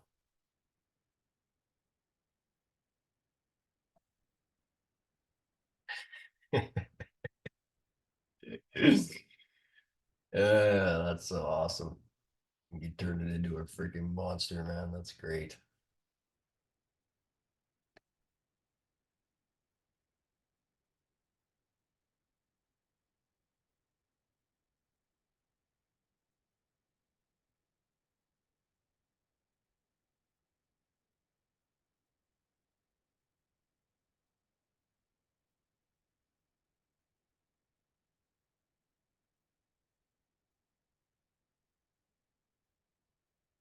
You know, Samiago, are you still here, bro? A few months ago, I didn't have a dime. Amen. I didn't want to share your story, but feel free to do if you want, bro. You can do in the Twitter um, DM or here. But that's amazing, man. Like, can I shout it out? Cause can I say it? Give me the go ahead if I can. Not the whole thing, you know what I mean? So our friend D was a multi-millionaire from trading. Proven, documented, not bullshit. Straight up multi-millionaire from trading. Guy sending 100 packs on non-farm or CPI and on a live account with a broker and just nailing trades. And then some things happened and his life became sort of messy and he kamikaze himself multi-millions of dollars gone, life completely shattered. Comes to me for a little bit of oomph and just showed me a $36,000 win on a live account. That right there, my nose is already leaking before my eyes started watering. That's powerful stuff, bro. The odds stacked against you, and you're just killing it. Like, out of all the people to just completely crumble, buckle, and fail at trading, you just I don't even know how to say it, bro. That's powerful stuff right there. Yeah, D is the real deal, and it is my honor to help you out, man. And I'm very, very thrilled that you're doing very well with it. Oh yeah, oh yeah. I'm not taking it. I could have just sent him to an ICT video and said, "Here, do this." You know what I mean? He could have gotten the information from anyone. It's not. I'm not taking the credit for that. Yeah, I helped out, but you did it, man. I can't do that work for you. I couldn't have gotten right without you, friend. My eyes are watering. Oh, bro. Big, big, long distance hugs.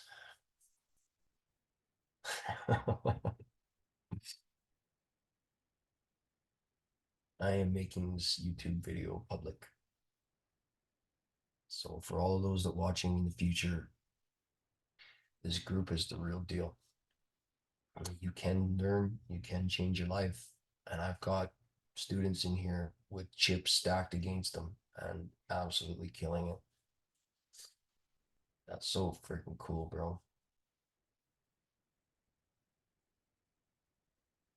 Whatever happens with the inner workings of all the rest of it there that I don't want to bring up, I just pray that everything goes right, and maybe you can't fix it, but duct tape works. You know what I'm saying?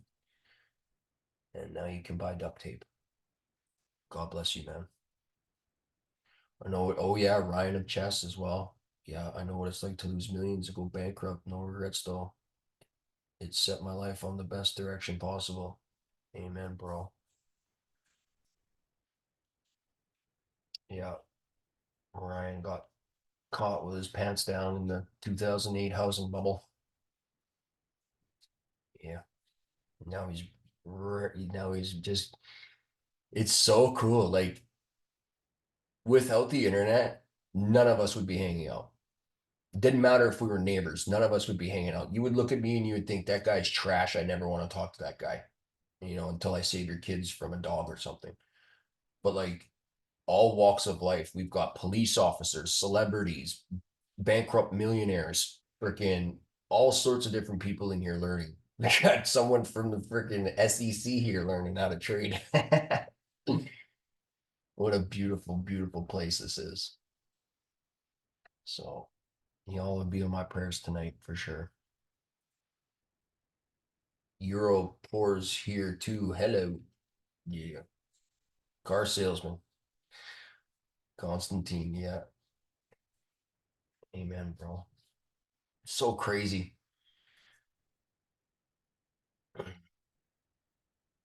So crazy.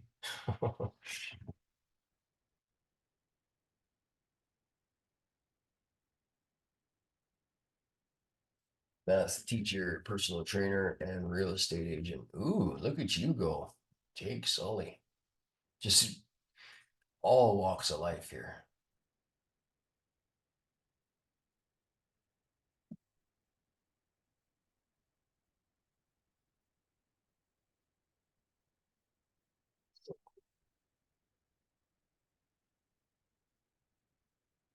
You know what? I'm gonna meet you guys. With the price is doing absolutely nothing as we want it to, and you guys feel free to unmute yourselves and say your piece, have a little chat, let the YouTube public know what time it is. It's guaranteed there's somebody out there struggling that wants to change their life or on the fence. Yeah, man, I'm just a broken down tradie from Australia working in a control room for a gas company now. Hopefully, we can put an expiration date on that. But damn, some of you guys' background, yeah, love it. Awesome to see what everyone does and their journey, highs and lows. Yes, sir. So I believe you guys have the mic. Go ahead.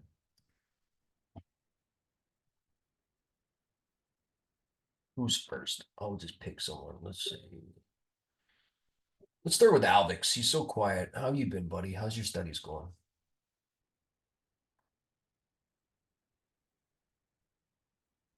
He's shocked I picked him. He's blushing. He can't even find the mic button.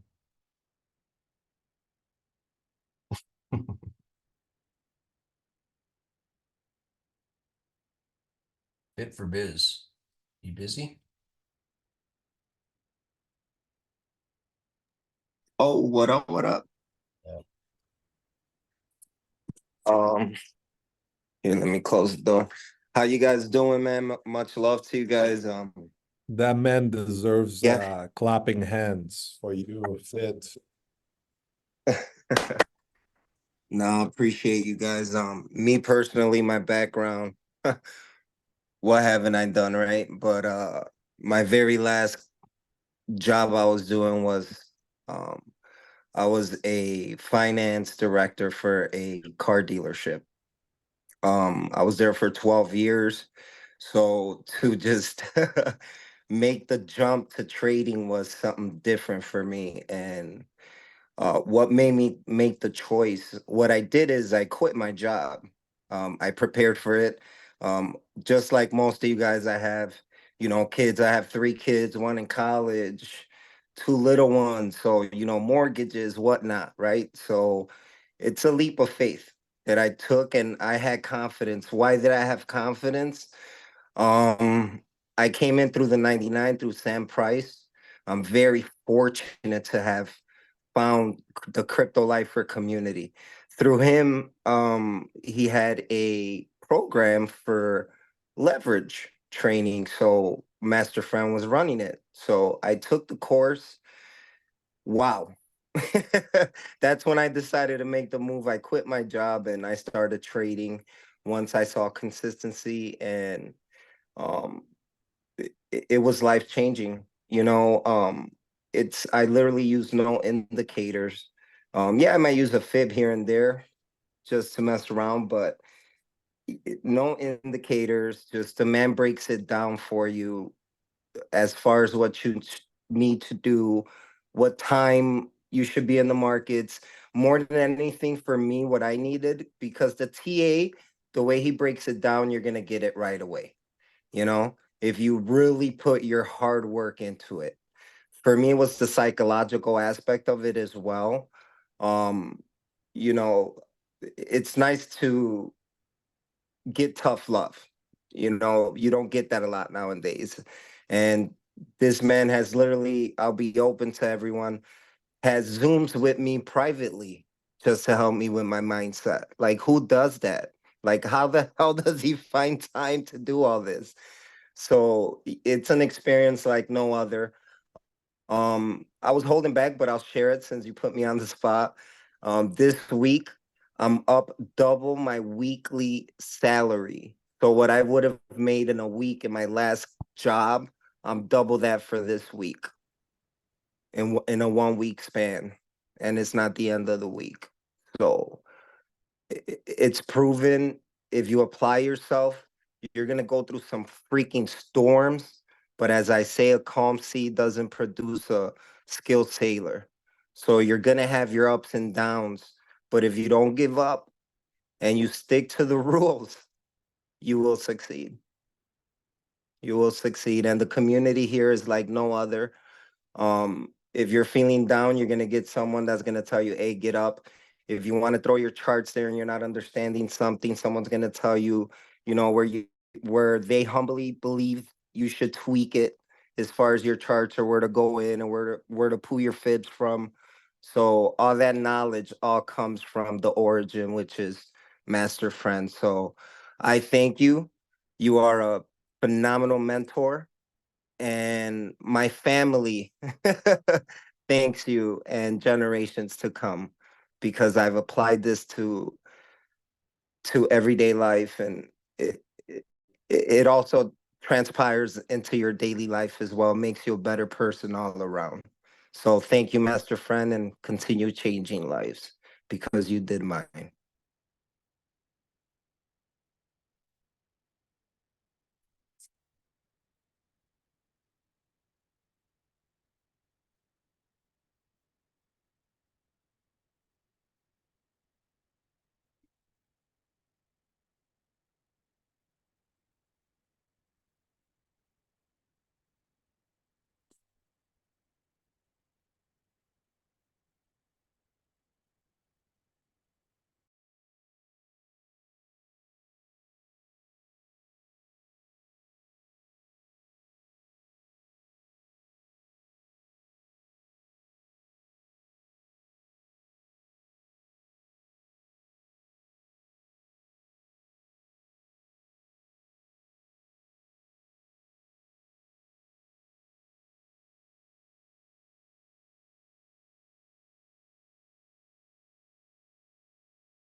I guess I'm a little muted here.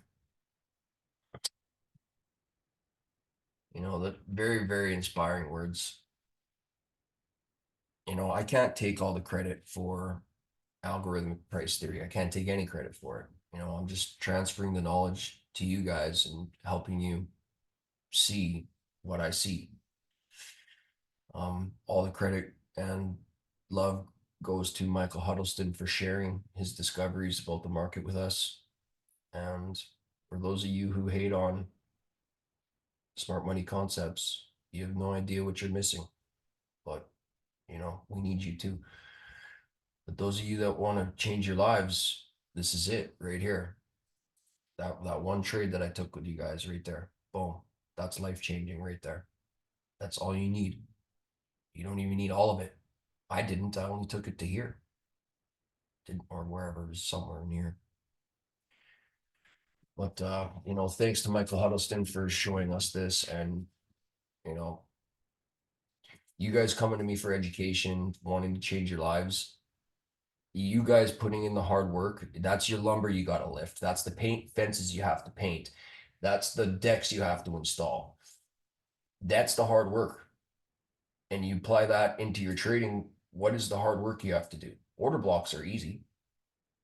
Fair value gaps are easy. Breakers are easy. What's the hard part? It's your mind. It's always been your mind.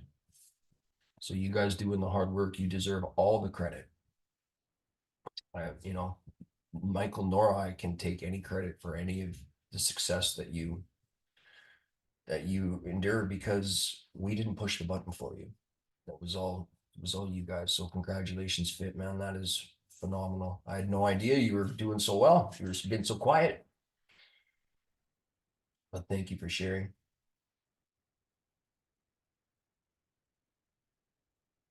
There's a couple more people in here. I know they're really quiet. And as soon as I said it was going public, they got real quiet, which is cool.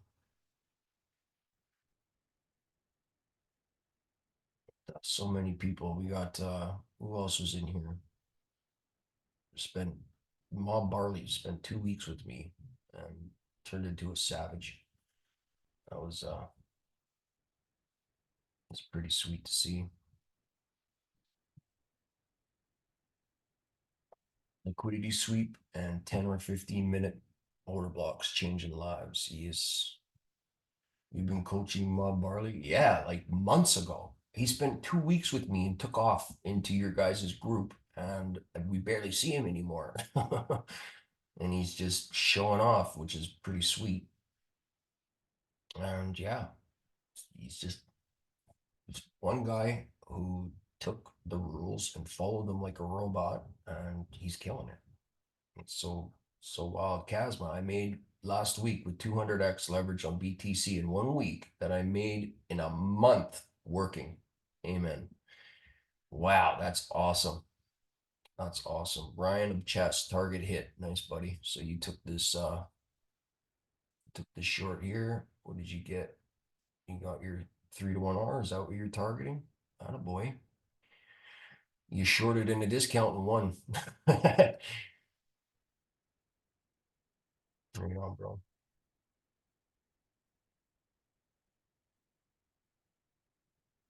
Man, it just left me friggin' speechless. Does anyone else want to share anything? Please feel free.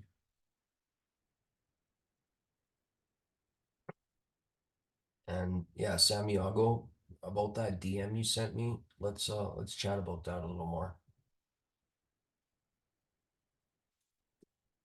It's tough for people in countries such as yourself to be able to afford something like this. So let's see if we can come up with something. That's the final goal. I want to disappear from here one day too. I noticed when JT leveled up from here too. Yes, sir. Yes, sir. It's so trippy, right? The truth often just ends up growing exponentially, and people see it and they want to be a part of it. Hey, friend. Hi, buddy. Stan here, man. Just wanted to say thank you. Mainly, you know, we've been at it for some 6 months now, and the level of consistency, you know, of showing up every day. You've gone through a move, you've gone through, you know, your own stuff in your own life, and we're obviously going through all this together. And yeah, we really appreciate the consistency. I just like Sam and you know, showing up every day, pushing forward. I've never really in a corporate environment or any kind of professional environment seen anyone so consistent. Thank You you. know, and at the same time, you also not only teaching us, but you're also guiding us, and you're kind of giving us sometimes things that we need to hear. Even if we don't want to hear them, we'll never tell them to ourselves, but hearing it every day helps a lot with your mental state. I now finally do realize that the only person in trading who's standing between myself and the success is me, and that's just my psychology and nothing else. We know what needs to be done. It's the fears, it's the hesitations, it's the greed. Oh my God, the greed, you know, being not content with enough. Overcome that first, fellas. Whoever's listening to this, overcome yourselves first. The rest will come easy. Your biggest battle will be with yourself, looking yourself in the mirror. Amen, bro. Thank you again. You're very welcome, man. Thank you for sharing.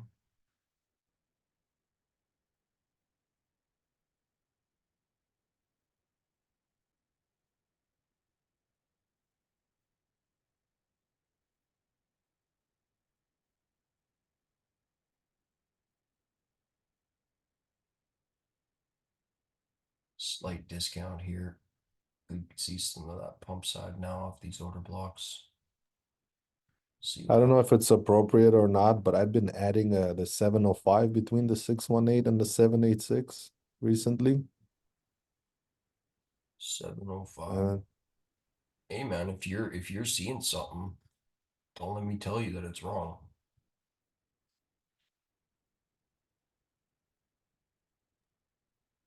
Oops.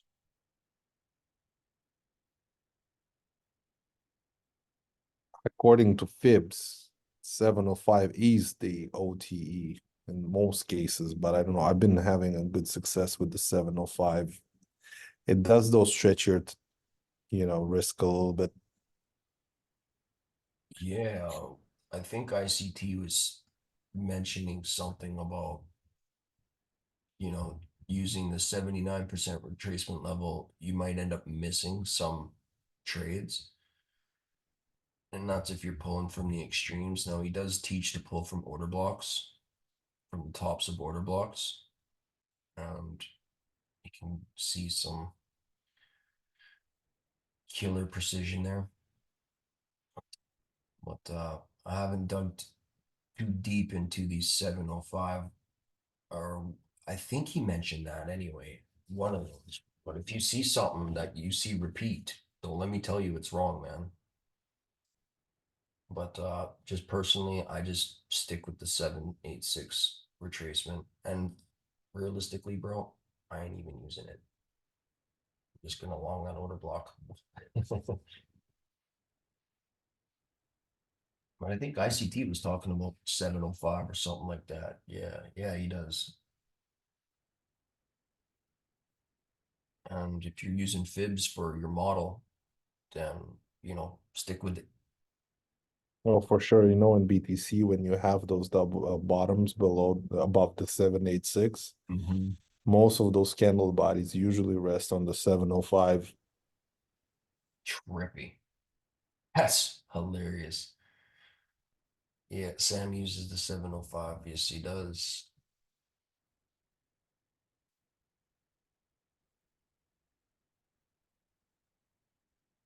Yes, he does. How about Robbie? Robbie is one of my special students. No, I'm just kidding. Fighting impulsiveness and fighting, learning how to be wrong and being okay with it. How's that going, Robbie? Your mentorship is coming to an end here soon. How have you been doing the last month?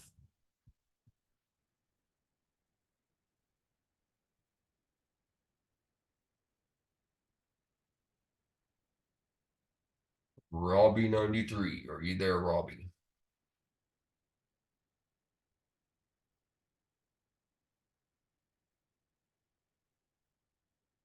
To be honest, not too good, he says. Okay.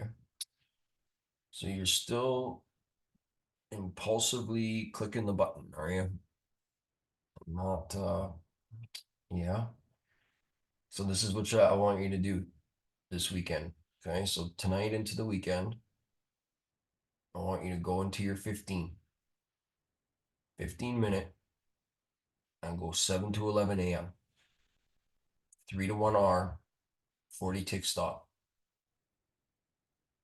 on Matilda, 15 minute. Okay, go and look at all the ones you can find as far back as your charts will let you go. The ones that win, you obviously write 3. So if you win 5 trades, that's, 3 times 5 is 18. So, oh my goodness, I hope I got that right.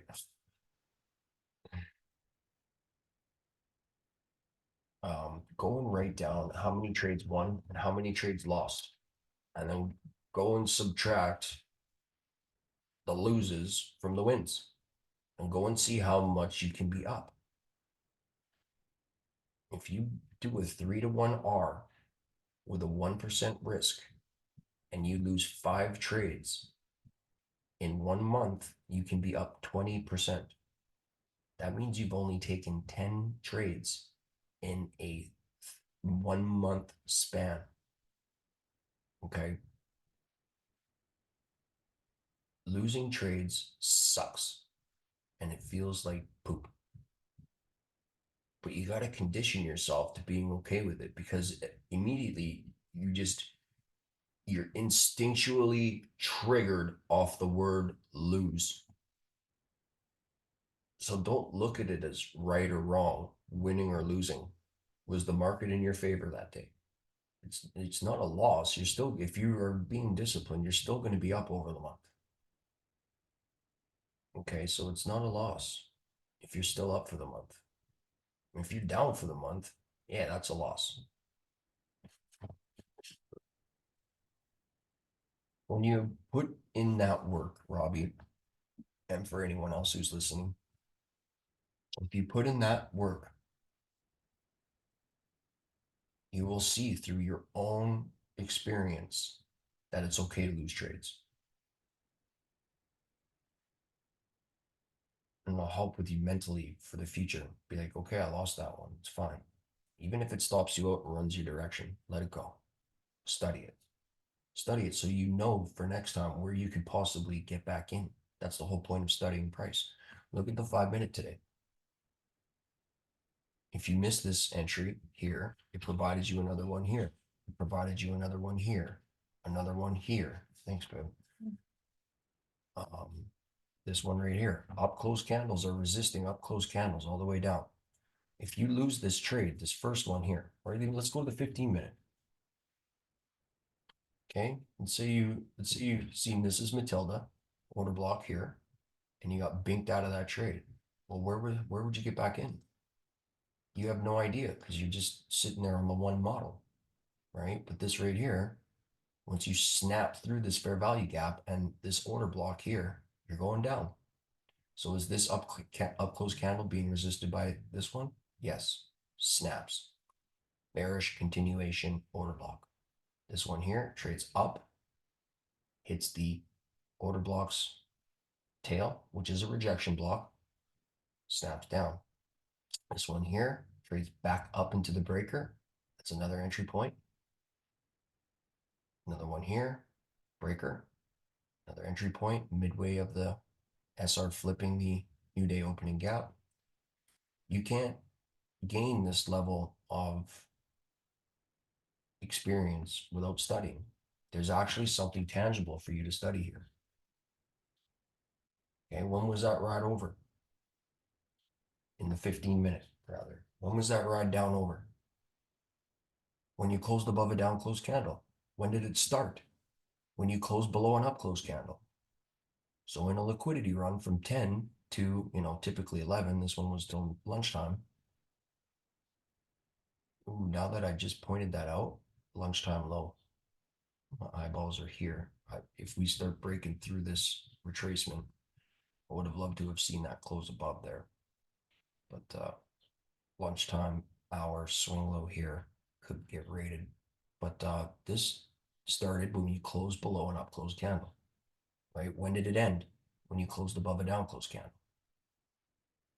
So you can't get this level of insight being pissed off and button mashing, chasing price, and every single time that price expands, well, it retraces back up into fair value or premium, expands, retracement. That's a swing high. That's a swing low. There's your range there. Premium expands. And from this range here to this range here, comes back up into equilibrium, expands, then it reverses. But go into your 15-minute, my brother, okay? And go and study your model and go and teach yourself that it's okay to lose trades. All right. Help with that mind. What is SR?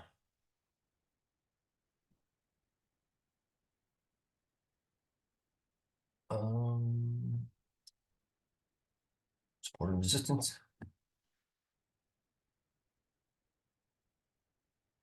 Support and resistance. Santiago, not chasing PA. Man. Demo, always at the gym. Okay, cool. I'll do that. Thanks. Yeah, that's my issue. Not able to take a loss. That is your final hump. Okay, so for the next week, I want you to lose a trade and then just stop. Okay, condition yourself to losing trades like I did last December. I did it with you guys. I lost trades and then I stopped because I really needed to get that dialed in. Even though I can get my gain back or my loss back, I can mitigate trades easily. You've all seen it, but that's not losing professionally, in my opinion, especially when you need to have a loss so you can stay with the prop firms before they kick your butt off there because they don't want to pay you. So losing is cost of doing business. You know, taking a hit once a week, cost of doing business. 3 trades in a week. That's all you need. Buddy just said he's only traded a couple times. He's already up, you know, he's cleared his weekly salary at his job and he sells cars. That's a pretty good gig.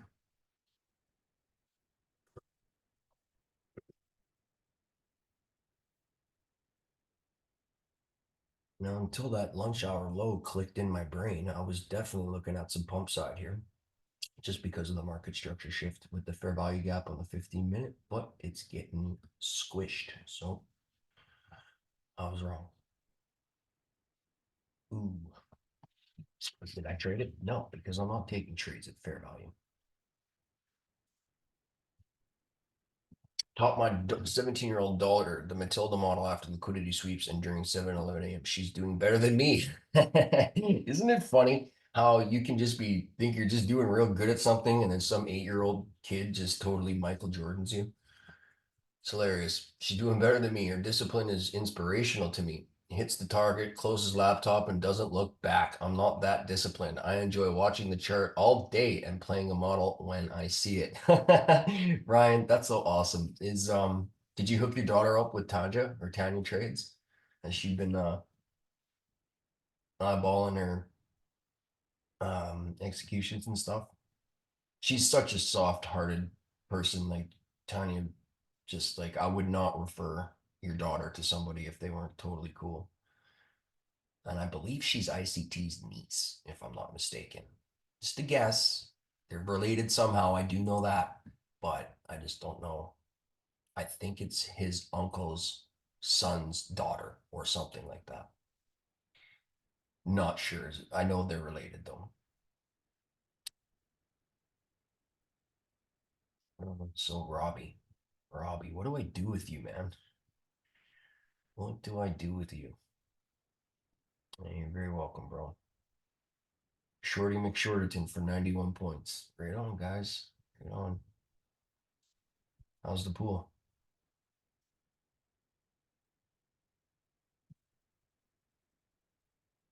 Yeah, no kidding. Eh? Amazing father, bro. Your kids are the Simbas of the future. Never scar. Right on. Yeah. Kevin, you're so funny. She's 18 and too much. She'll be ready to open her own account. I'll take commissions for teaching. That's so awesome, guys. Right on. Yeah, yes, I did. She watches, getting all into it now. Right on. As a Tanja simp, I'm gonna disagree. That's just a joke they started in the live chat. Tanja simp? Is it because she keeps it simple, or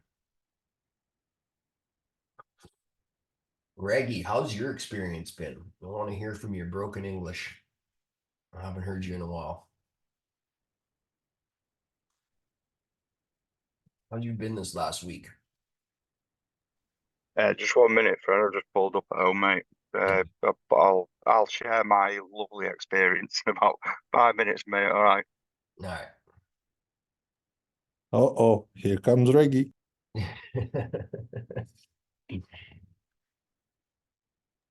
Most of the internet knows that already, mate.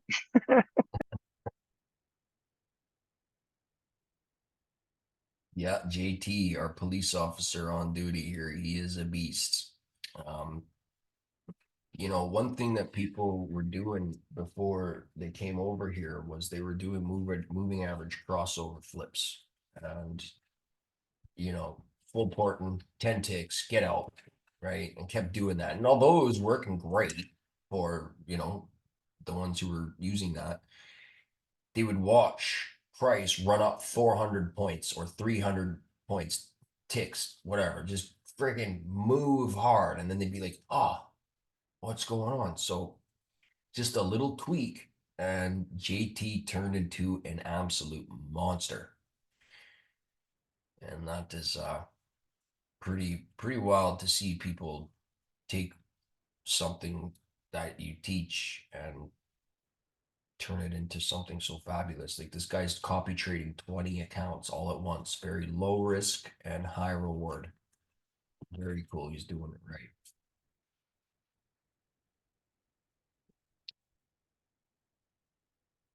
Louis, my quiet brother, he's been doing very good as well. Probably won't want to share.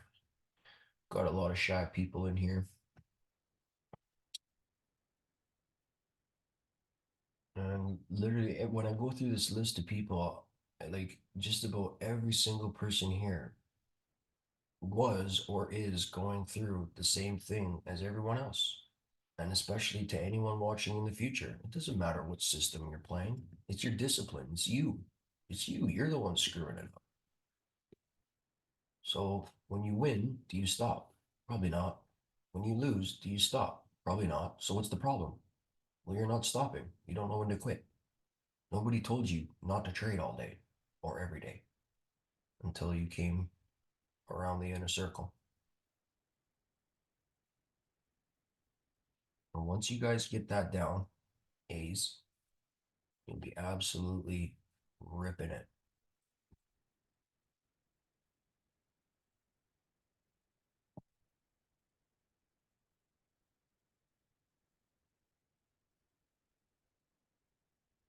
Love learning. There's another one that just absolutely went from zero to hero in a year.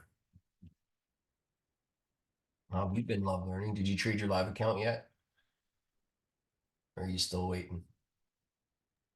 Yeah, that's a long story, but I I just for framing it a little bit, I was back in the emergency room with my husband day before yesterday, and my life is, my trading life has been for a number of years in a very interesting environment, a little different than working construction or 9 to 5s, and I've done that in my previous lifetimes, but this particular period, since starting in crypto way back when I first met Sam, it happened to be in a time when my husband was just starting to go into dementia, and his caregiving needs started to accelerate over a period of 4 or 5 years. And during that period, crypto, as Fren has said, when you come from crypto, there's a particular kind of healing that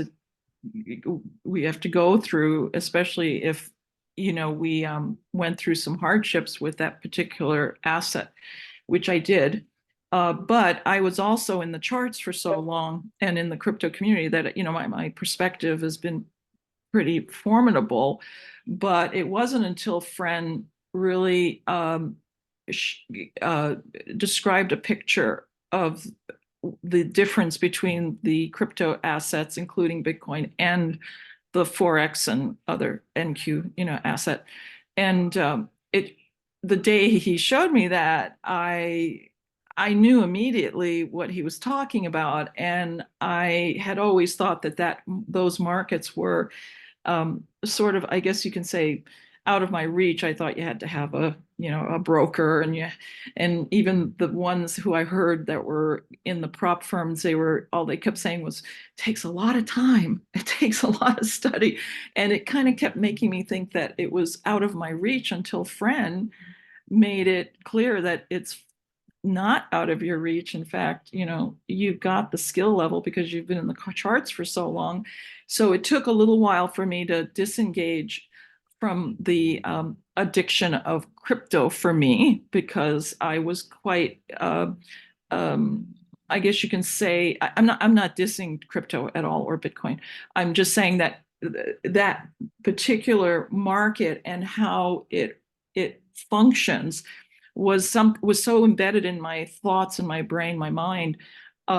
It was something I had to really disengage from, and it took me a couple of months for that to happen. Just like anything you've been involved with for many years, and because I was around Bitcoin when it was $150. So it was like, oh wow, I can finally actually develop a skill that is a career. Because I was in sales and marketing, kind of in a way, Fit talks about his previous work. For many years I was in sales and marketing, so setting my goals and knowing that I can achieve them was really a very big part of who I am. And crypto never gave me a sense that I could actually control my future, because the way crypto and all of the different assets run, where when I put my attention on NQ, I feel truly that aside from my own psychology, which is, as everyone has talked about, is our biggest battle, because it's really between us. It's between ourselves and ourselves. Once we learn the skill, we can have the skill, but then it's up to us whether we're dealing with greed or scarcity or things that are psychological issues. And for me, it's been about making large gains and then giving it back because of a particular goals I have set for myself, and not giving myself the time to arrive there using the framework that Fren is teaching us, that is so powerful, so exact, and so proven. And so it's always between ourselves and ourselves.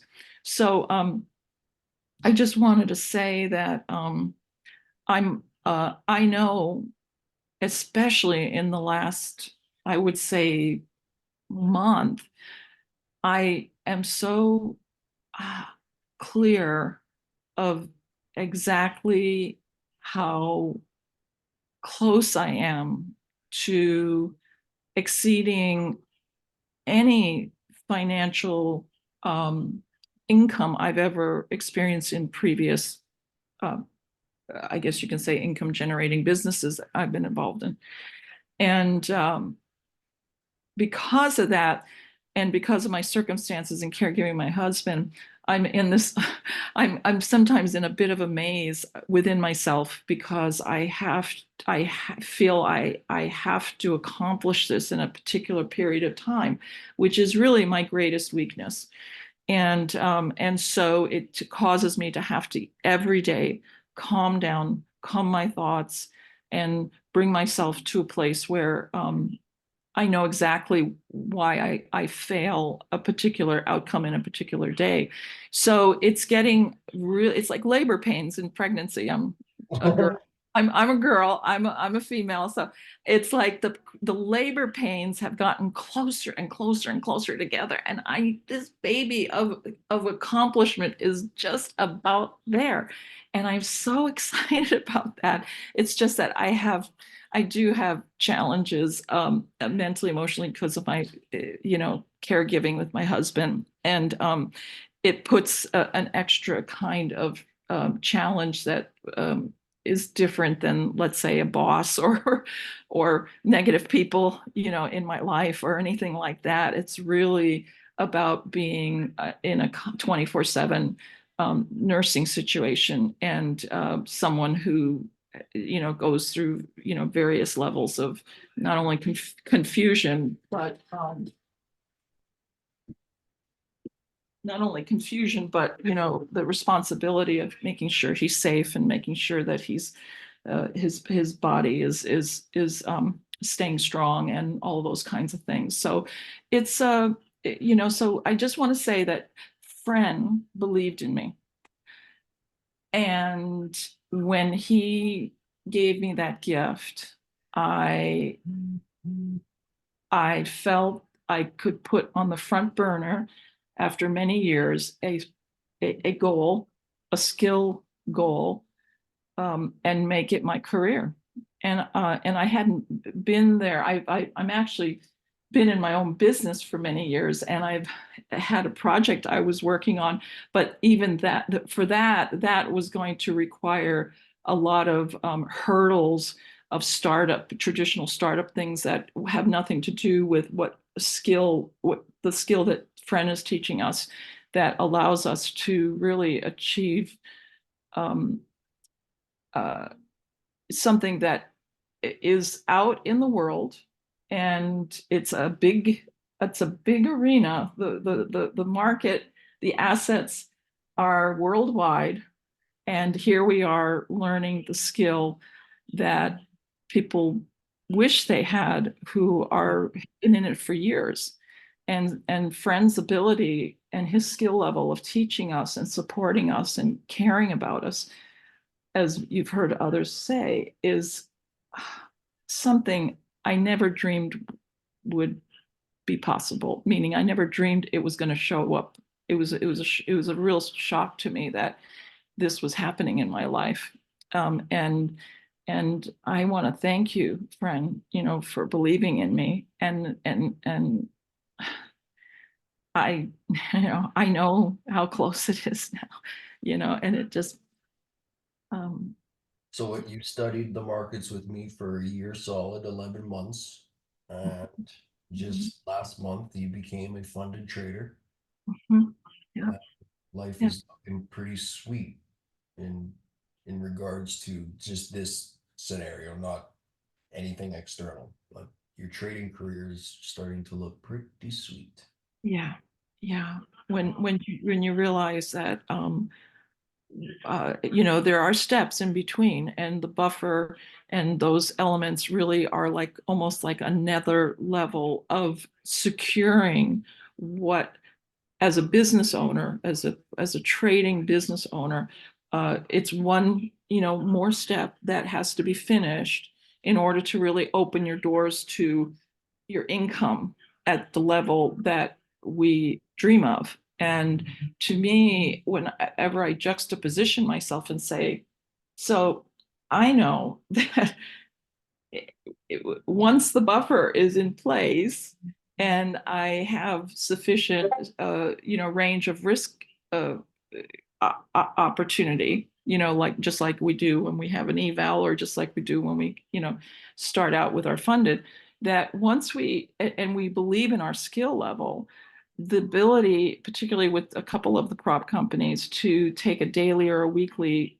paycheck and still not be worried about staying in the game, right? Like not being worried about losing an account, because we know that we're we're continuing to take our businesses very seriously, and using all the risk management and following the rules and not being greedy and not being afraid, in order to take home, whether it be $200, $300 in a day, or 2,000 in a day, because I've experienced both. And I consider it real money, as Fred says, because whether you're in an eval or otherwise, it is real money. Because once we become aware that we're only just on the other side of the fence of our funded account buffered, and on the other side, those gains of 2,000, 7,000. I mean, I've experienced them, and I know that I would never give those back.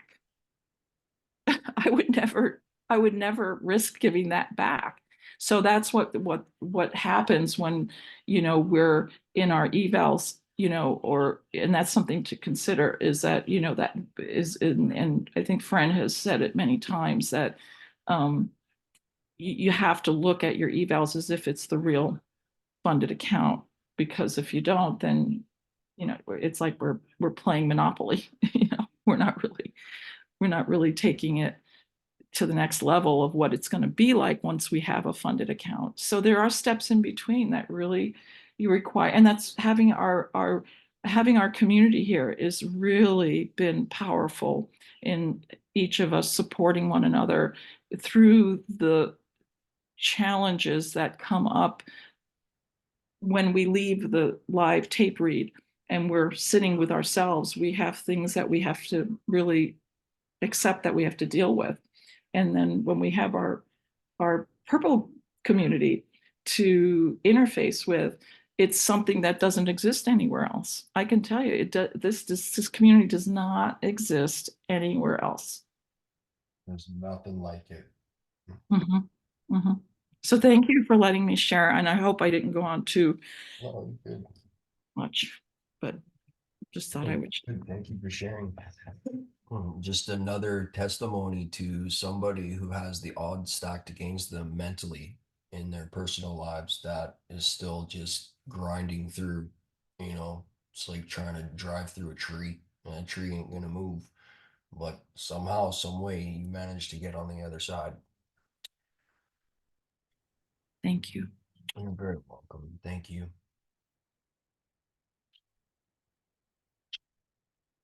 Yep, I finally came to that conclusion right before getting here. I don't need to study more concepts. I need to study my inner demons and work on being a more complete person internally. I joined this group because I would see Friend almost brag about his model running without him, and he didn't chase. I knew I needed that mental game. Amen. And those of you that came here for the mental game and discipline, that's, I can guide you to the right things to do and not do, but it's up to you to do or not do them. Timmy's another shining example of somebody who does really good when the markets are really good, and he's been practicing, falling off of his bike recently, and he's been doing really, really good. It's just, yeah, like, Love Learning said, the labor pains, the growing pains. Finally you get through the pains, and all of a sudden you got this beautiful little baby portfolio that grows into a, doctor or something.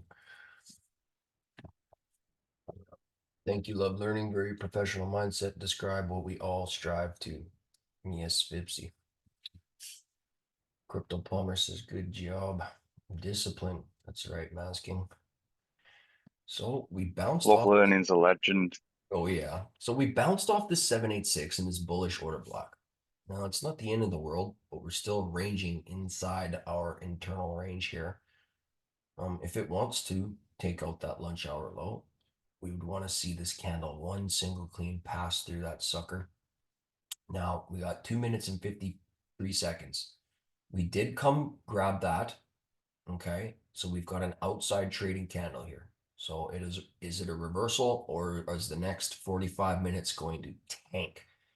Looking at the clock here, we got 3 more 15-minute cycles till 4. And that is our last hour of trading. So we could see a grand finale here today. So I'm primarily focused here. I know this is the OTE, the money printer model, but just based on the rules, we haven't taken that low. If we don't take this today, And that is only in 2 minutes if we close below this sucker. We close above, then I'm gonna continue back on up here.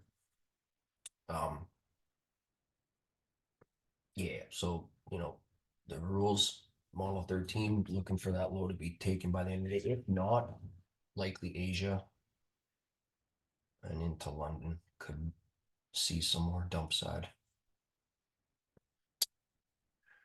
You're gonna leave Johnny at the altar? Who's that? Johnny who? We don't have any Johnnies. Oh, your little buddy there. Oh yeah, look at you go, bud. Was that 2 minutes? So you're just targeting that hump right there.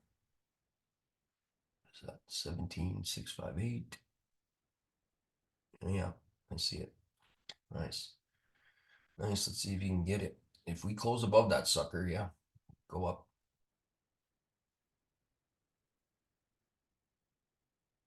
It's so awesome. So, Larry, have you made any trades on that live account yet, or are you just sitting there waiting for the perfect moment and it just hasn't shown itself to you yet? The opening of the week happened to be compounded with this challenge I'm going through with my husband. And Right. you know what I mean? And it was, as you've said many times, or a few times, I should say, that when you have something going on in your external world, it's a tough time it's not the right time, as you have said, to be in the charts. And so that, being that I was shifting my game plan right from last Friday when we were all we were all getting ready for the 6 week 3-2-1 right kickoff. Yeah. And unfortunately, in my this particular headspace and what was going on, I didn't realize that not changing, but applying sort of a different posture was going to also be confusing in my mind. So, without going into too much detail, it's all good. It's all good because I've come to realize some things, that go hand in hand with that. And so that's why I said, as you know, to me, I don't know if it's a mentality, but uh, arriving into the funded account space, to me, I think I've said it, that it's really about me trusting if I can be responsible enough. And I understand within myself that part of those issues is that I have this, I don't like to call it a distraction because the caregiving I'm giving my husband is from love. Yeah. But it's a challenge. It's not something that I can't control it, because at any given moment my life changes on a dime. And so what I feel really grateful that, as you know, I've had these incredible weeks. The 1 week I did $20,000 in gains. And that was like in my mind, oh my goodness, I get this, that making $300 a day carefully is within my grasp. And the thought of making 3,000 in multiple days is in my grasp. So that part got secured really firmly. And I didn't expect that. I didn't expect to have the visceral experience that, oh, this is what's at stake, you know?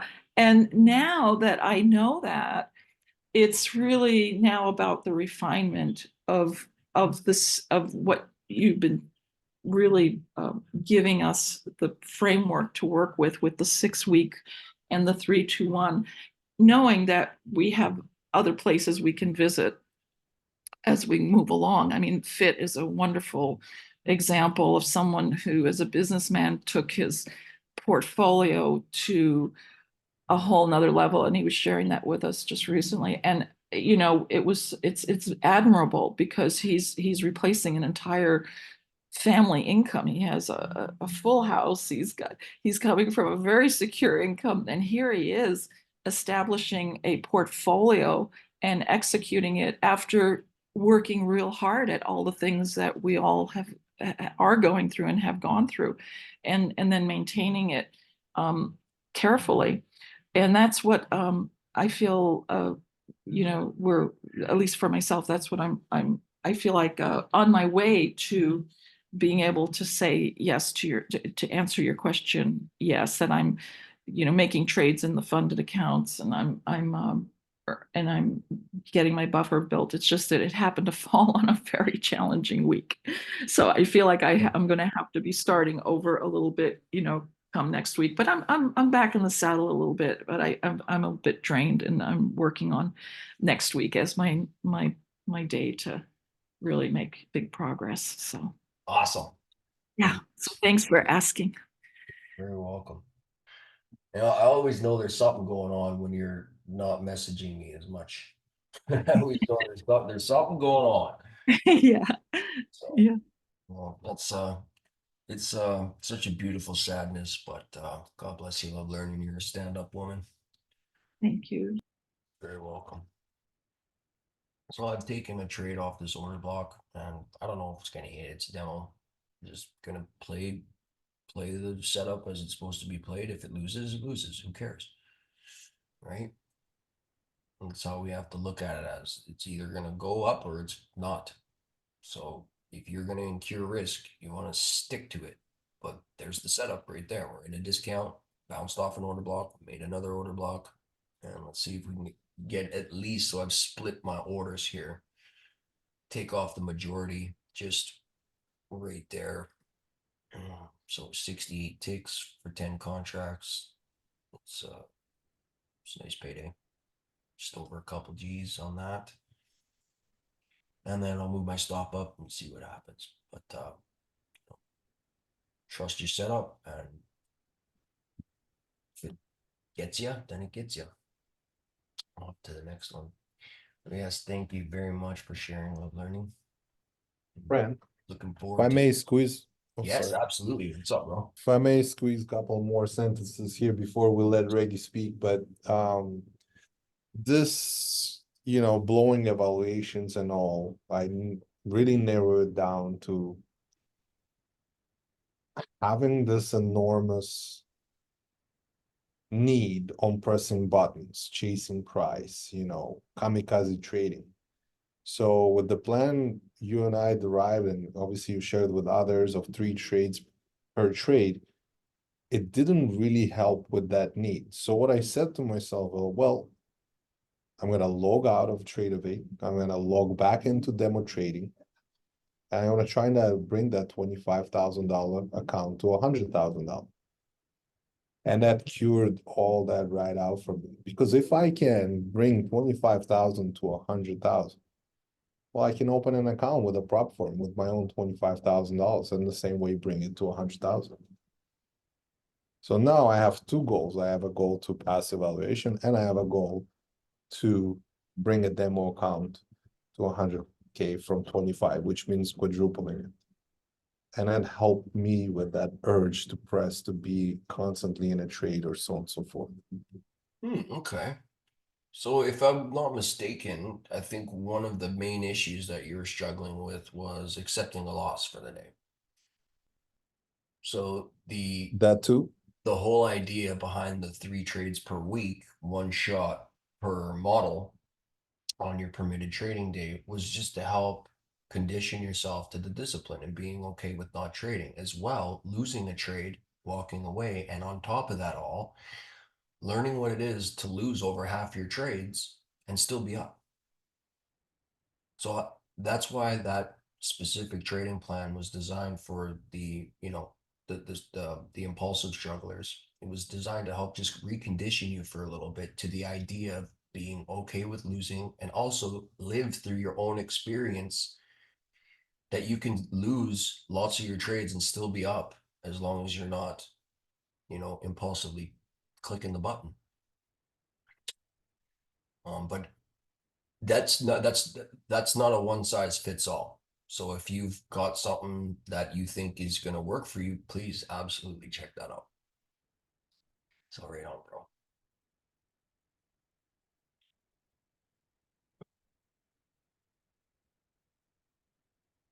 That was my biggest issue, not losing for the day. It sure did help this week, man. I mean, I reported all 2 trades from you from Monday, Tuesday, and today. I've taken the 15-minute Matilda. I'm done for the week. I'm gonna be trading in demo. Amen, bro. It's awesome. Just reaching into that fair value gap now. My con is completely out of drawdown. It was break even on Monday, and now I'm $1,500 up towards the 9,000 goal. That's awesome, bro. Dude, that's awesome. Good for you, man.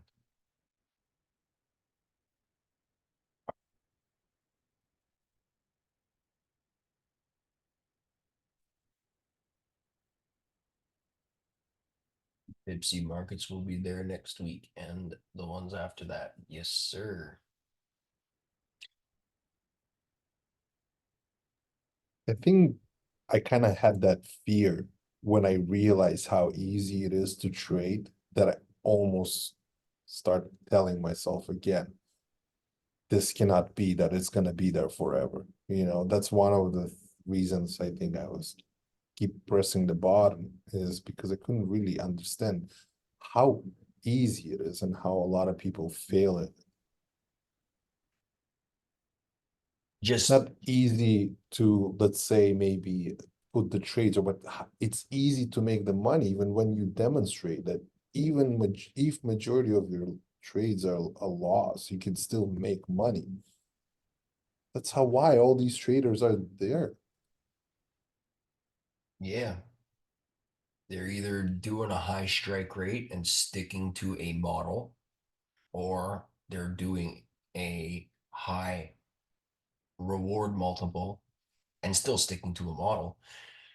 But those guys with the high reward, they're losing a lot of their trades. And the guys with the high strike rate, they'll have to do a lot more work to make more money, but they're still sticking to that model and being consistent. That's it. That's what you said. It's the magic is in the discipline. Mhm. Is doing the same thing over and over and over and over and over again, and over a long term of time, you will still be up. Yeah, exactly. Once it's funny because I can tell you from experience that I understood this the whole time I've been trading.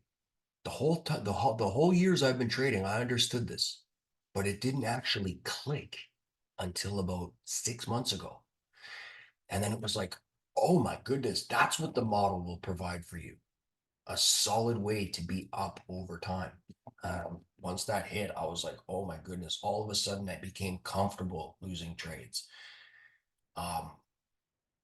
Losing just individual trades. I was still, not able to accept a loss for the day because, you get a big head, your ego is just like, I'm too good to take a loss for the day. Sometimes it ends up the times that it ends up not working out for you, that's when everything just ends up screwing up the worst. But, those days where it doesn't want to run, like that one Tuesday I showed you guys just a bit ago, you ain't making nothing back on that. And then you try and try and try and try and try, and then you end up blowing it. But you know what, actually, Stan, you were one of the people I was kind of concerned about to be able to get a hold of their discipline and have that level of self-control. And it's just because you're pretty alpha dude, you know what I mean? And that's kind of like it's kind of like the kryptonite to traders is everything that you're awesome at in your real life is absolutely horrible for your trading career. So weird. And yeah, man, you've been doing really good. So congratulations there, dude. That is awesome. Awesome to see you guys dial it in. And if I may add, um, I know that when someone has cash flow that can afford the thought of putting in their own money into a new business, Mhm. that is also a different it's a different mentality, or it's a different frame of mind. And a lot of people, I would say a majority of them, including myself, who may not have that extra 25,000 to put on the table and risk based on a skill like this, is something that when you showed us that this 6 week plan, and showed how the income adds up of even if someone was to do it as a trial methodology, right? Just as a trial methodology, in order to show oneself how incredible 3 trades times 6 weeks, how 3 trades can amount to, even if there's losing trades, right? And that's something, I think, particularly for people who've been getting paid paychecks, which is, a secure level of income, because you go in, you give your time, and no matter what happens in the environment that day, whether you're in contracting or whether you're in in any, job, whatever the job description is, you've got your paycheck at the end of that week or 2 weeks. But in this, to be able to see that the end, if that equation works, no matter what the approach you take beyond that 6 weeks, but to see that you can actually achieve not only what your low-hanging fruit objective is, but you can actually exceed it 10 times, is hard for the mind to grasp unless you actually work out those numbers, right? Yeah. And that's what made that plan. I think everybody went, wow, okay, let's give this exercise a try, in order for us to have the experience that we actually not only may be making what our low fruit objective is, for every month, whatever that is for each person, but we can actually make that much more, so I think that it's an incredibly powerful teaching exercise for us. And I just wanted to share that. And Stan, I just want you to know, I totally get where you're going with that thought process. I think that it's powerful, and it's something that, when you have your own money to put in, and you've got your you've got your skill level developed to that point where to put $25,000 of your own money in is really, exciting. And it's not that crazy for a businessman who's got that kind of, cash flow.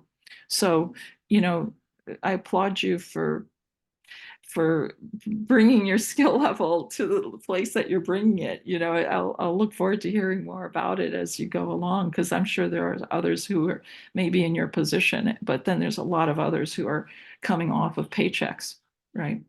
And they need a different kind of structure, possibly. Thank you. Oh, welcome. Thanks you.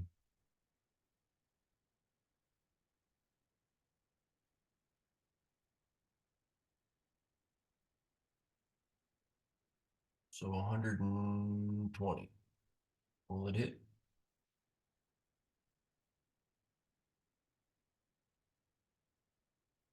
No, it already hit. How's that, bro? So there's 120. There we go. Did it hit? It already hit. But there we go. I'm gonna kill that trade. It was another phenomenal banger. No drawdown, just straight to the friggin' point. And that one was balance. Oh, I made $17,000 off that trade. Why? It's changed now. Oh, okay, here we go. 2,800. There we go. Okay. Oh, I see. It okay. So my first one was 10-9, and then the second one was 5, 6, 7, 8-ish. So 8 grand off that move, risking 1%. Didn't need the highest high or the lowest low to make money. Just needed a nice setup and time.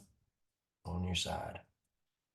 Could I have known a few months ago that there was equilibrium up there? No. Could I have known that there was a double top at 17,699 a few months back? No. Would I have known what a 50-minute fair value, or would I have known what a 15-minute fair value gap was? Definitely not.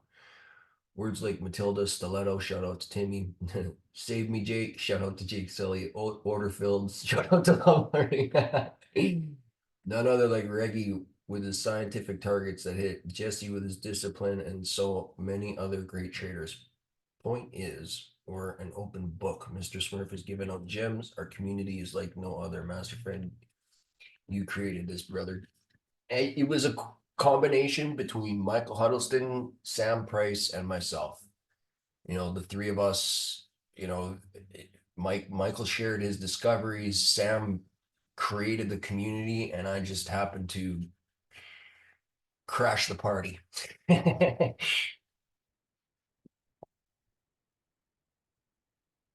Yeah, man. Shout out to Bit for being such a boss individual.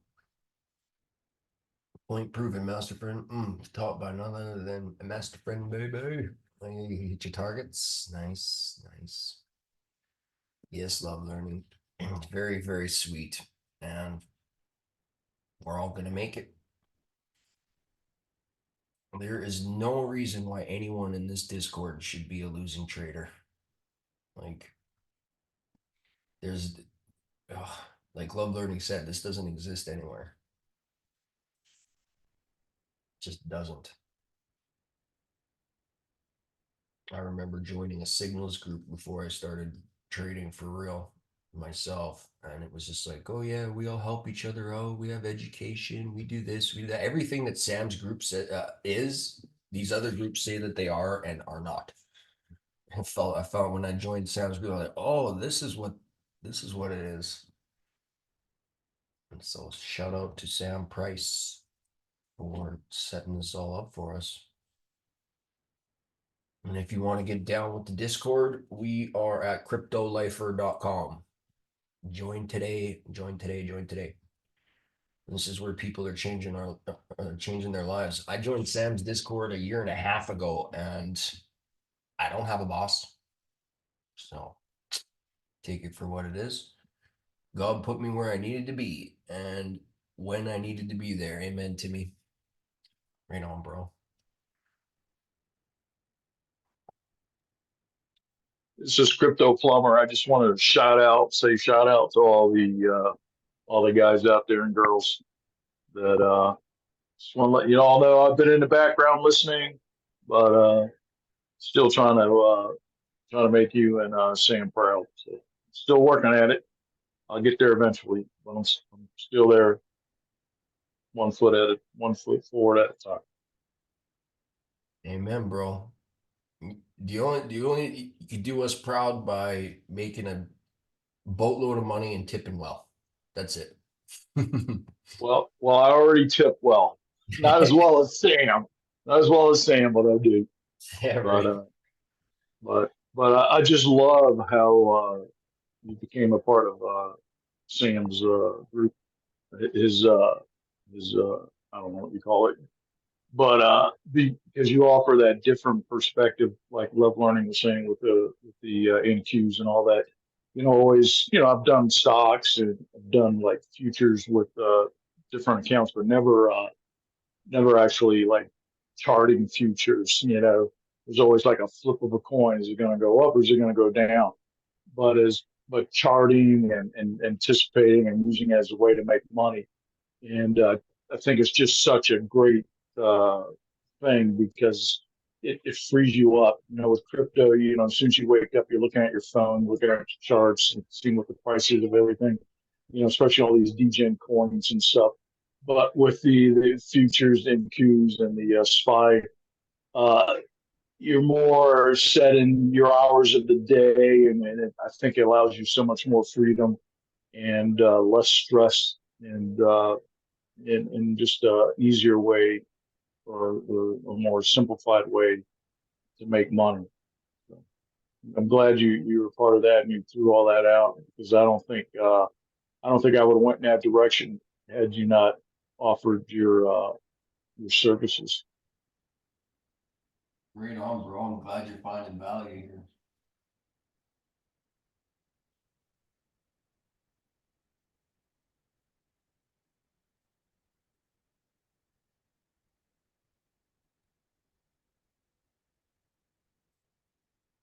So how you been, Crypto Plumber? Have you hit any eval yet? Yeah, so I started the Apex one and the Top Step one just this month, beginning of this month.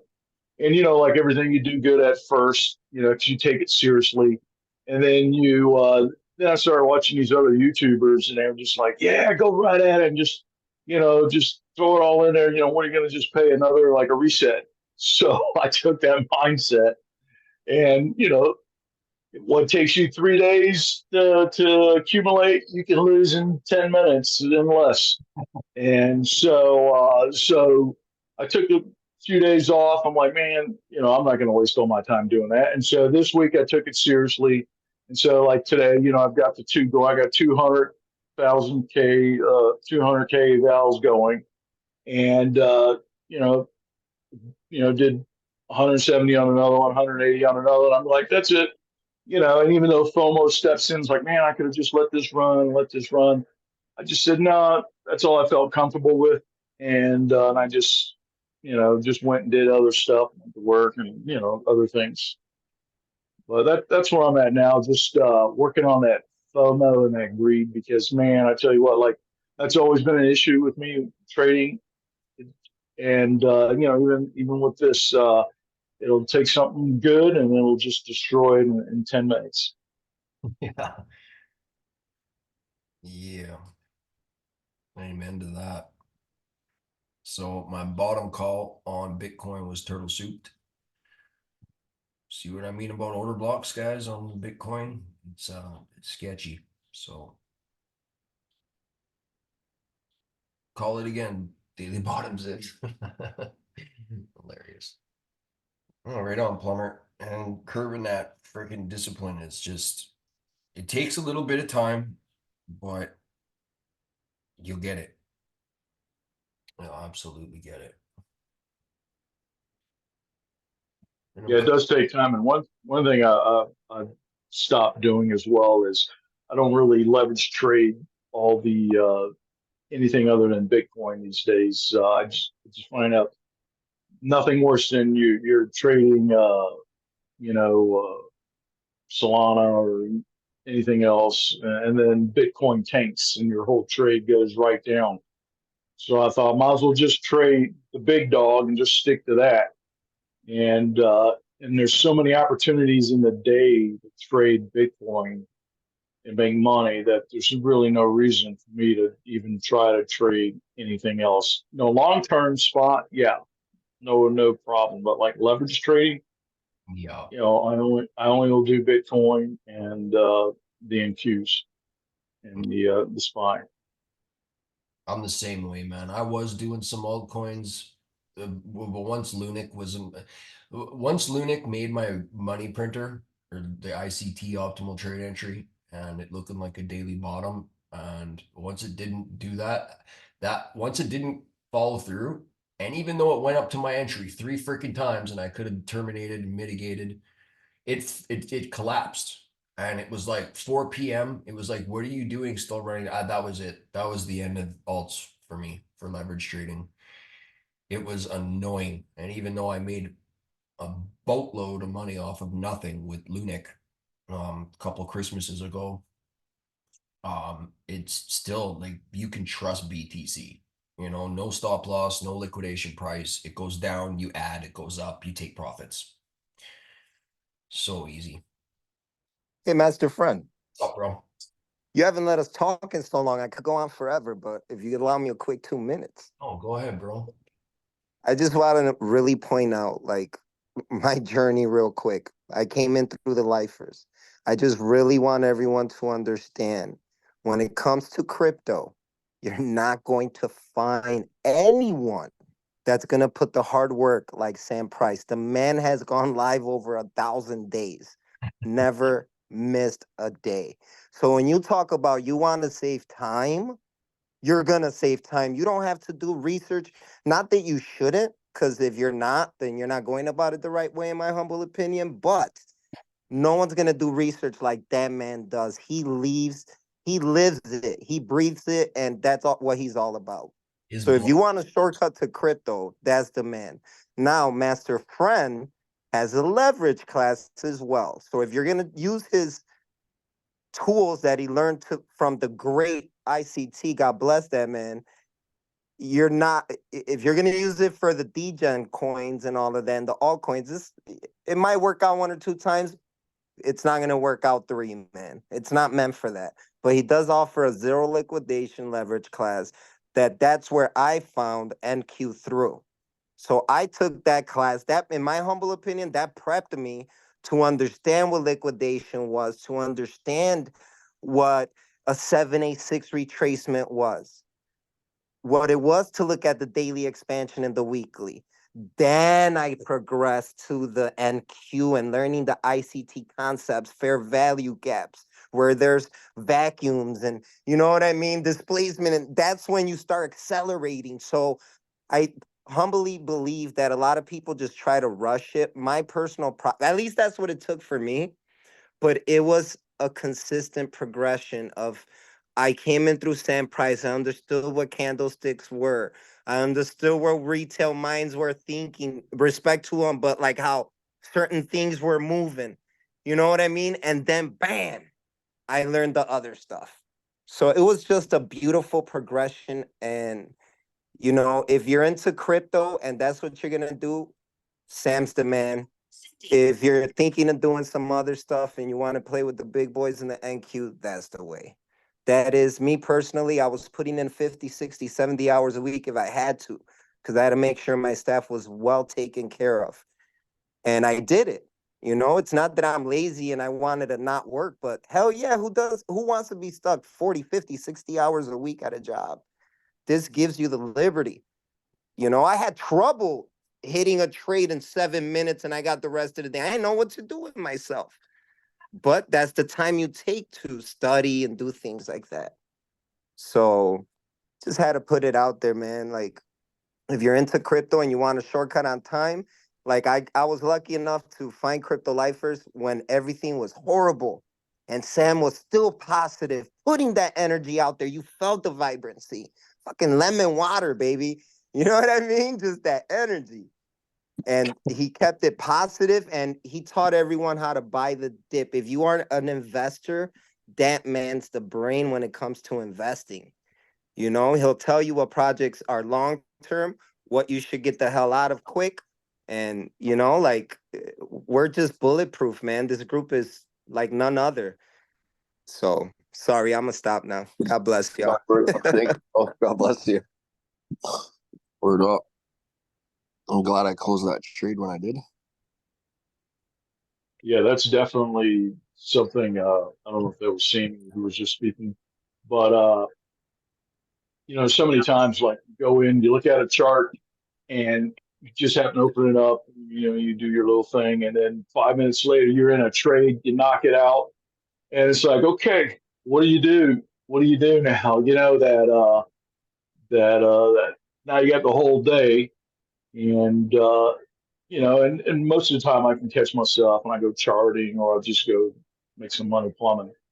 But there's a lot of times where that greed just gets me and I'll go back into the charts and yeah, it might go fine. The next thing I know, I'll lose. And what'll happen is I'll spend the next 3 hours revenge trading to make back what I had initially made in 5 minutes. Crazy, eh? Crazy how life can come at you fast. Right on, Plumber. So Plumber, how have you been doing? I haven't heard much from you.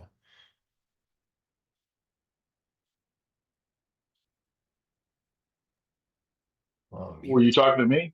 Yeah, Crypto Plumber? how have you been doing?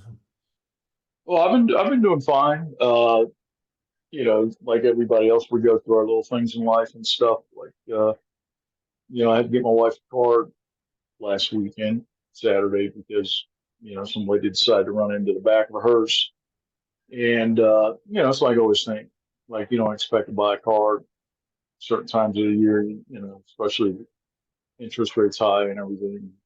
And you've got a plan, the last thing I want to do is spend any extra money this time of the year on anything other than crypto, getting ready for the bull run. But, business is a little slow. This is kind of reminds me of 2008, 2009, 10 when, construction was down a little bit. I don't do new construction. I do service plumbing. But even so, most of my customers are engineers and, well-to-do. So they've had a lot of cuts this year. So, plumbing's, we're a little slow. So, it's nice. Gives me that little extra time to work on the charts. But outside of that, health-wise, doing good. So I can't really complain. Right on, bro. And we got Ruben Ruffles here. What's up, buddy? You joined late. That's okay though. How have you been, buddy? How's your discipline factor working? I know you've been putting in the hard work lately and killing it. How's that been going? Up like I don't know, close to like 13.5 grand on the week. That's awesome. But yeah, not trying to, yeah, but I don't even know how to say it straight. But yeah, just I don't know, taking it slower. I didn't trade today. Saw some 15-minute Matildas that I don't know, they could have been right, but they don't look right to me. And I've already, like, I guess instead of like not trading at all, like I'll really just put myself down to, like, if it's not perfect, don't take it. And that kind of would weed out all the over trading, you know what I'm saying? Like, because essentially the reason why everyone's button mashing and over trading, it's like you can't have that many perfect setups with how quickly you're mashing the button. So you're taking improper setups, and that's what leads to losing. So it's like if you just focus on actually taking the model for what it is exactly, then you're actually overall going to trade less. So it's like I realized my button mashing was just, to be honest, at that point it'd be called guessing, because you're not charting everything out and you're not going off an exact move and you're not going off of exact points, and it's not even trading. That's gambling. So just stop doing that, and things have been going good. Trade way less, make way more. Yeah.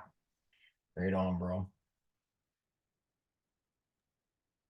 Right on. Like, yeah, At 350, right when that hit, and if you want to back up in the video, if you're watching this in the future, you can see where this candle started swirling out right when the macro started, which tells a pretty good story. So we'd like to see it start spooling soon.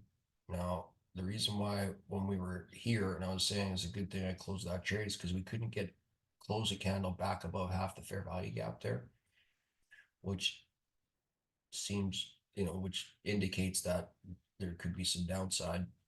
And then it snapped up and took that liquidity, hit this order block here, and then we've seen some massive sensitivity. And then this candle here opened the macro up, hit the order block, bearish vacuum block here, and right into the fair value gap. So we want to see price start getting squirrely here soon. But yeah, thanks for sharing, Ruben. Good job on the good job on the gains, man. Can I borrow $20? Just kidding.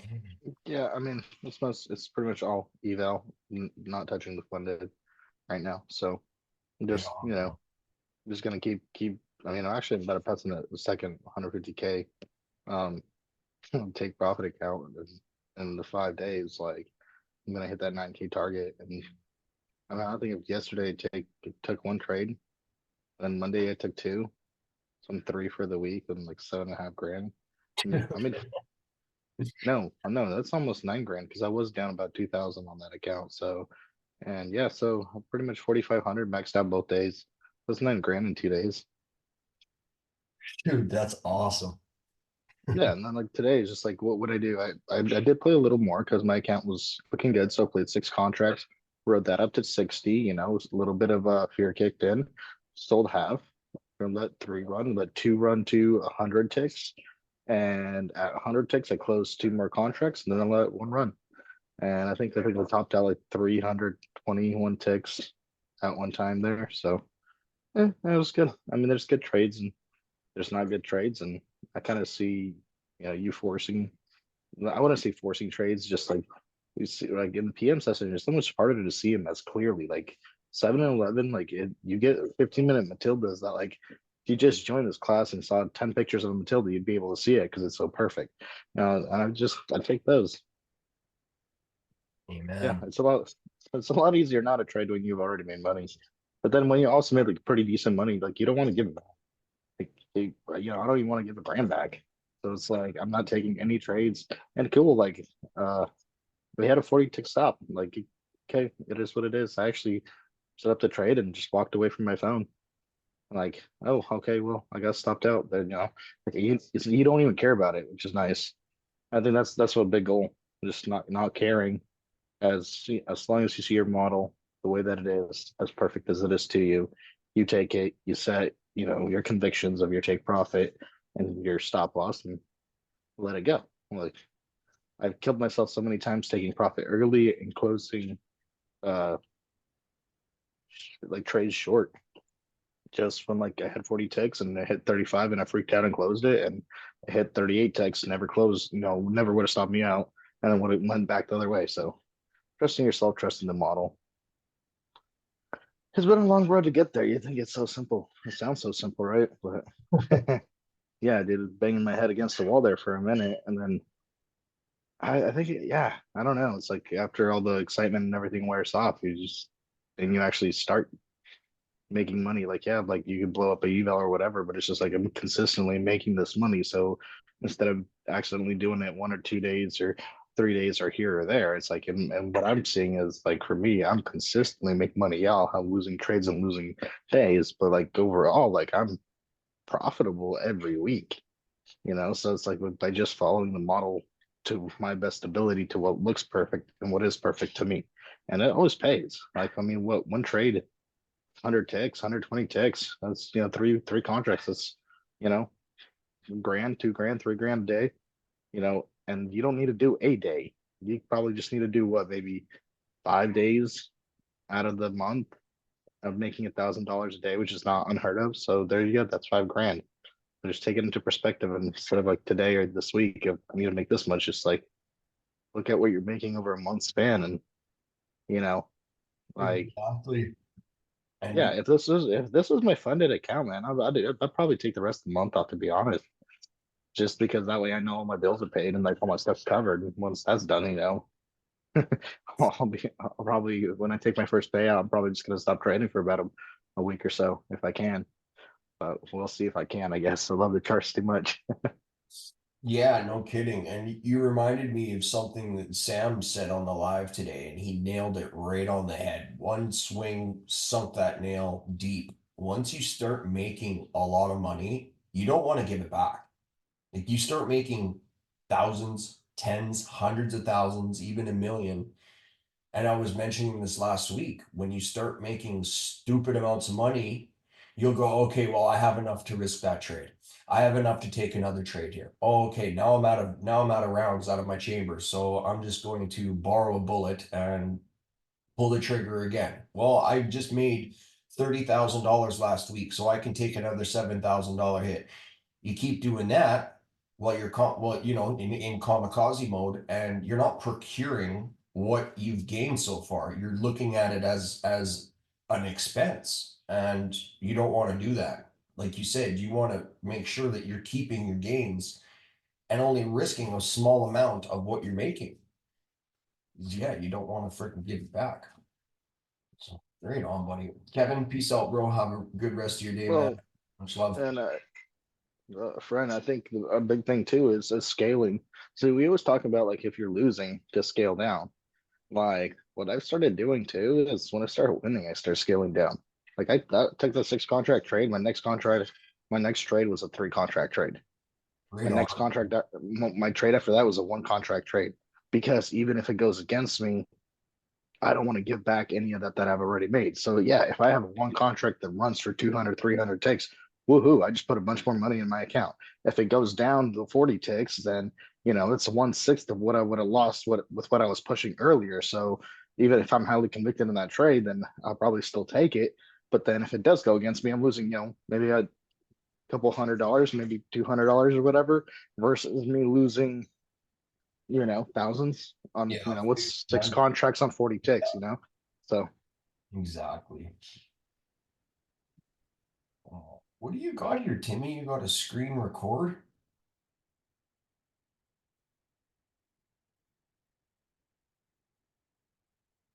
Tim is making me download viruses on my computer. Yeah, I know. I just got a wicked virus on my Mac. You can't get viruses for Mac. Just kidding. You know something? Every time I hear Ruffles talk, I realize I'd like my brain to sound like him. He's always so calm and he's always so, clear about what has to happen next. And, I was thinking to myself, what kind of childhood did you have? Because some of us, of course, have had to deal with, struggles of, battling within ourselves. But you always sound so clear and calm, and it's like it's a nice model to have in our group, to somebody who just feels really calm and just approaching and have it all kind of integrated into your mind, and what can happen next and what can happen over the next month. So anyway, I just want to applaud you and tell you that I really enjoy hearing when you talk, because it makes me think of what I'm aspiring to. I want to see this candle snap right into those sell stops, right into that 15-minute fair value gap. Wha-bam. Well, I think, was that low learning? I don't know. It's this, like, my mindset on trading's changed, because when you first came in, you're like, oh my gosh, I lost this counter, blew this up, or I did this wrong, or I did this wrong. I think for me, finally, it's like the concepts are working, like, and I'm understanding them to where I'm not, rewatching them 10 times on what a Matilda is. And when I just see it, I know what it is. I think it's like, once your knowledge of what we're learning here and what friends been saying, you start seeing it, instead of just looking for it and like, marking everything out. Sometimes, you'll see it moving, a candle moving, like friend will do it all the time. He's like, oh, there's a fair value gap. He doesn't have to mark out every single one. He knows Right. exactly where they are. So when you start doing that, you're just like, oh, I know exactly what it is. And then like you dial your risk back, like Fred was saying too. It's like, I know I have at least 10 trades before my account's, max drawdown. That's a lot better than if you take, one trade, you lose it, you have 2 trades left, then you try to push it. So it's just like, it's dialing your risk back and just knowing exactly where you're at. I think a lot of the panic for me is like not knowing where I was at and what I was doing. Yeah. So, and then once you start, oh, wait, that's what we were talking about, or hey, there's that concept. Oh, now I know what a dark Matilda. Like, I've had to ask Fred a couple of times, even on live stream, like, hey, what's this? Or can you explain this exactly? And then like, it just took like, he explained it 2-3 times, like on the third time it clicked, So it's just like, when things start clicking, like a lot of times I wake up, I just look at the chart and I'm like, is my one step for life there or not? It's a lot of times you already know where to look. So you can see it right away. I didn't see it, so boom, went back to sleep. So I don't know, it's just making, I'm trading way less, to be honest. Just trading so much less. It's interesting you say that, because the project I'm working on, it's about brain development, in particularly in babies, especially even before birth. But one of the things that is really fascinating in terms of where we've come to understand that the brain, the mind has the conscious and the unconscious. And like, for instance, when when learning to drive, we're putting our conscious attention on the all the moving parts in order to learn it. And then eventually it becomes unconscious, because sometimes we're driving and we don't even think about how we're driving. We're just driving, right? And I kind of feel like, what you're describing. And I feel like for myself, my conscious mind gradually became focused on what is it that I'm emotionally dealing with. And we have a lot of discussions about that friend knows, like we've, in their group has had a lot of discussion about sometimes the things that take over us when it comes to a trade. And I think Crypto Plumber said it so nicely. You've made this great trade, and then it's like Fitz said, it's like now you have this time on your hands, and all of a sudden you find yourself back in your chart of a $7,000 trade or an $800 trade, and the next thing you know, oh my gosh, what was I thinking? It's like and so I mean, yes, you can do it on your demo and get it out of your system, but I think part of that is the love of trading too. We've found this new love, and we really do enjoy it. I mean, when Fred says he really loves this, I have to admit, I've always loved the charts. It's just that I've truly fallen in love with NQ and the Forex market, and I can enjoy, I like when I watch Sam and he would do what he does in his, in his streams and stuff, I can truly appreciate the way his, beautiful mind works in terms of his approach to the crypto market. And that's we've said, like we're in a college and there's like 3 different classes going on. You've got Sam, who is incredibly adept at how to look at long range crypto and how to trade it as well.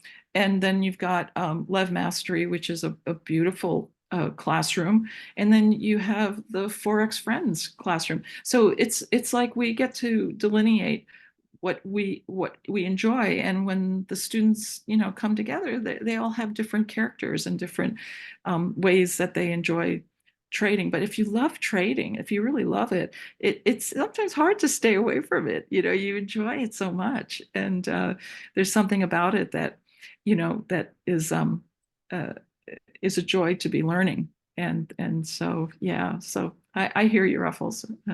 I hear what you're saying.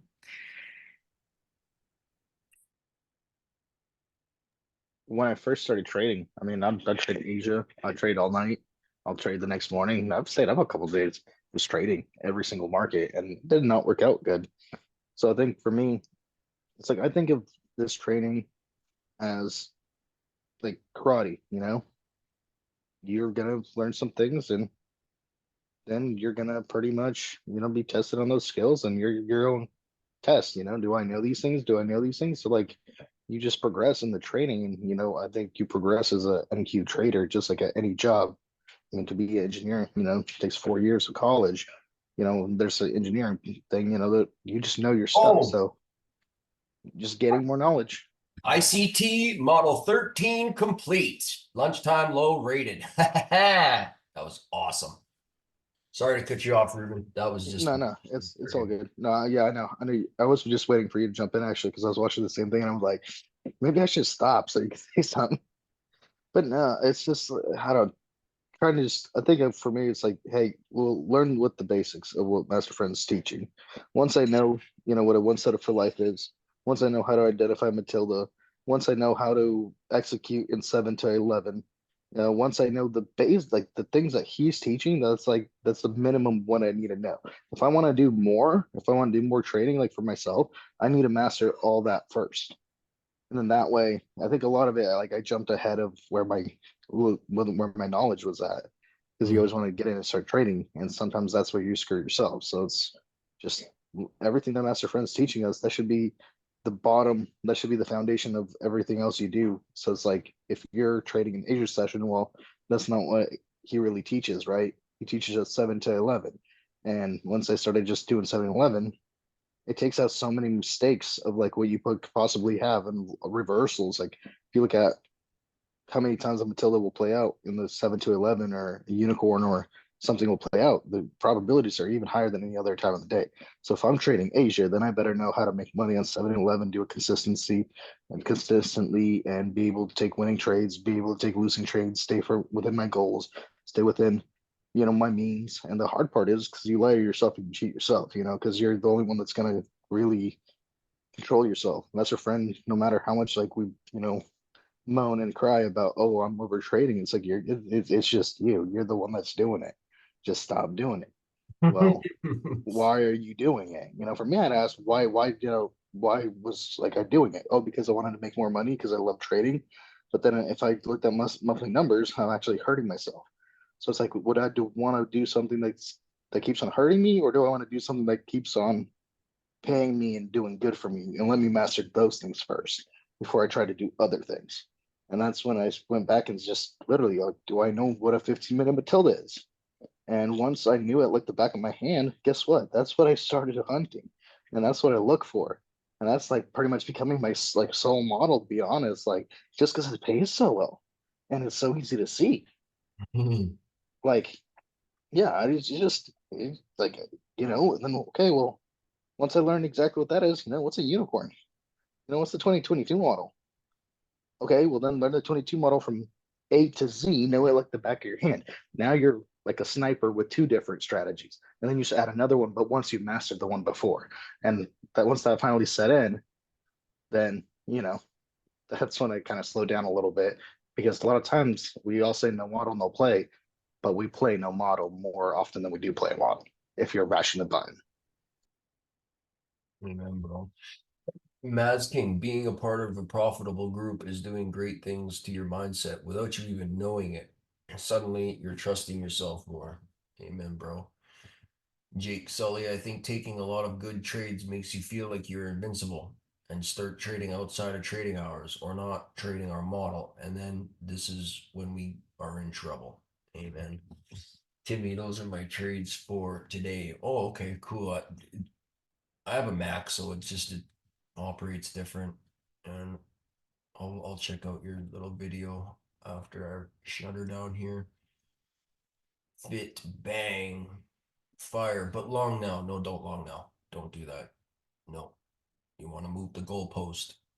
And so our first target was the lunchtime low. Second target would have been here, but it already hit it. Now move the goalpost down. I don't see any reversals yet. You want to see displacement, and that could be a sell stop displacement, but I don't see it. It would already be ripping back up for this guy here, in my opinion. You caught the up and then you caught the down. Wife's just murdering it today. Fit, man. I love this. Just kidding. Just souped that low and got 120 ticks in less than 15 seconds. For the record, I would never take a trade like that. That's hilarious. Remember, so if you're replaying this today, that macro that started the instructions, how it got really squirrely, I was mentioning before, and we couldn't get it back above half these fair value, got close above it. We did grab buy side liquidity, grab the stops from that order block there, ran for this guy here. Absolutely phenomenal move. And you'll see I was wiggling my cursor around while you all were chatting.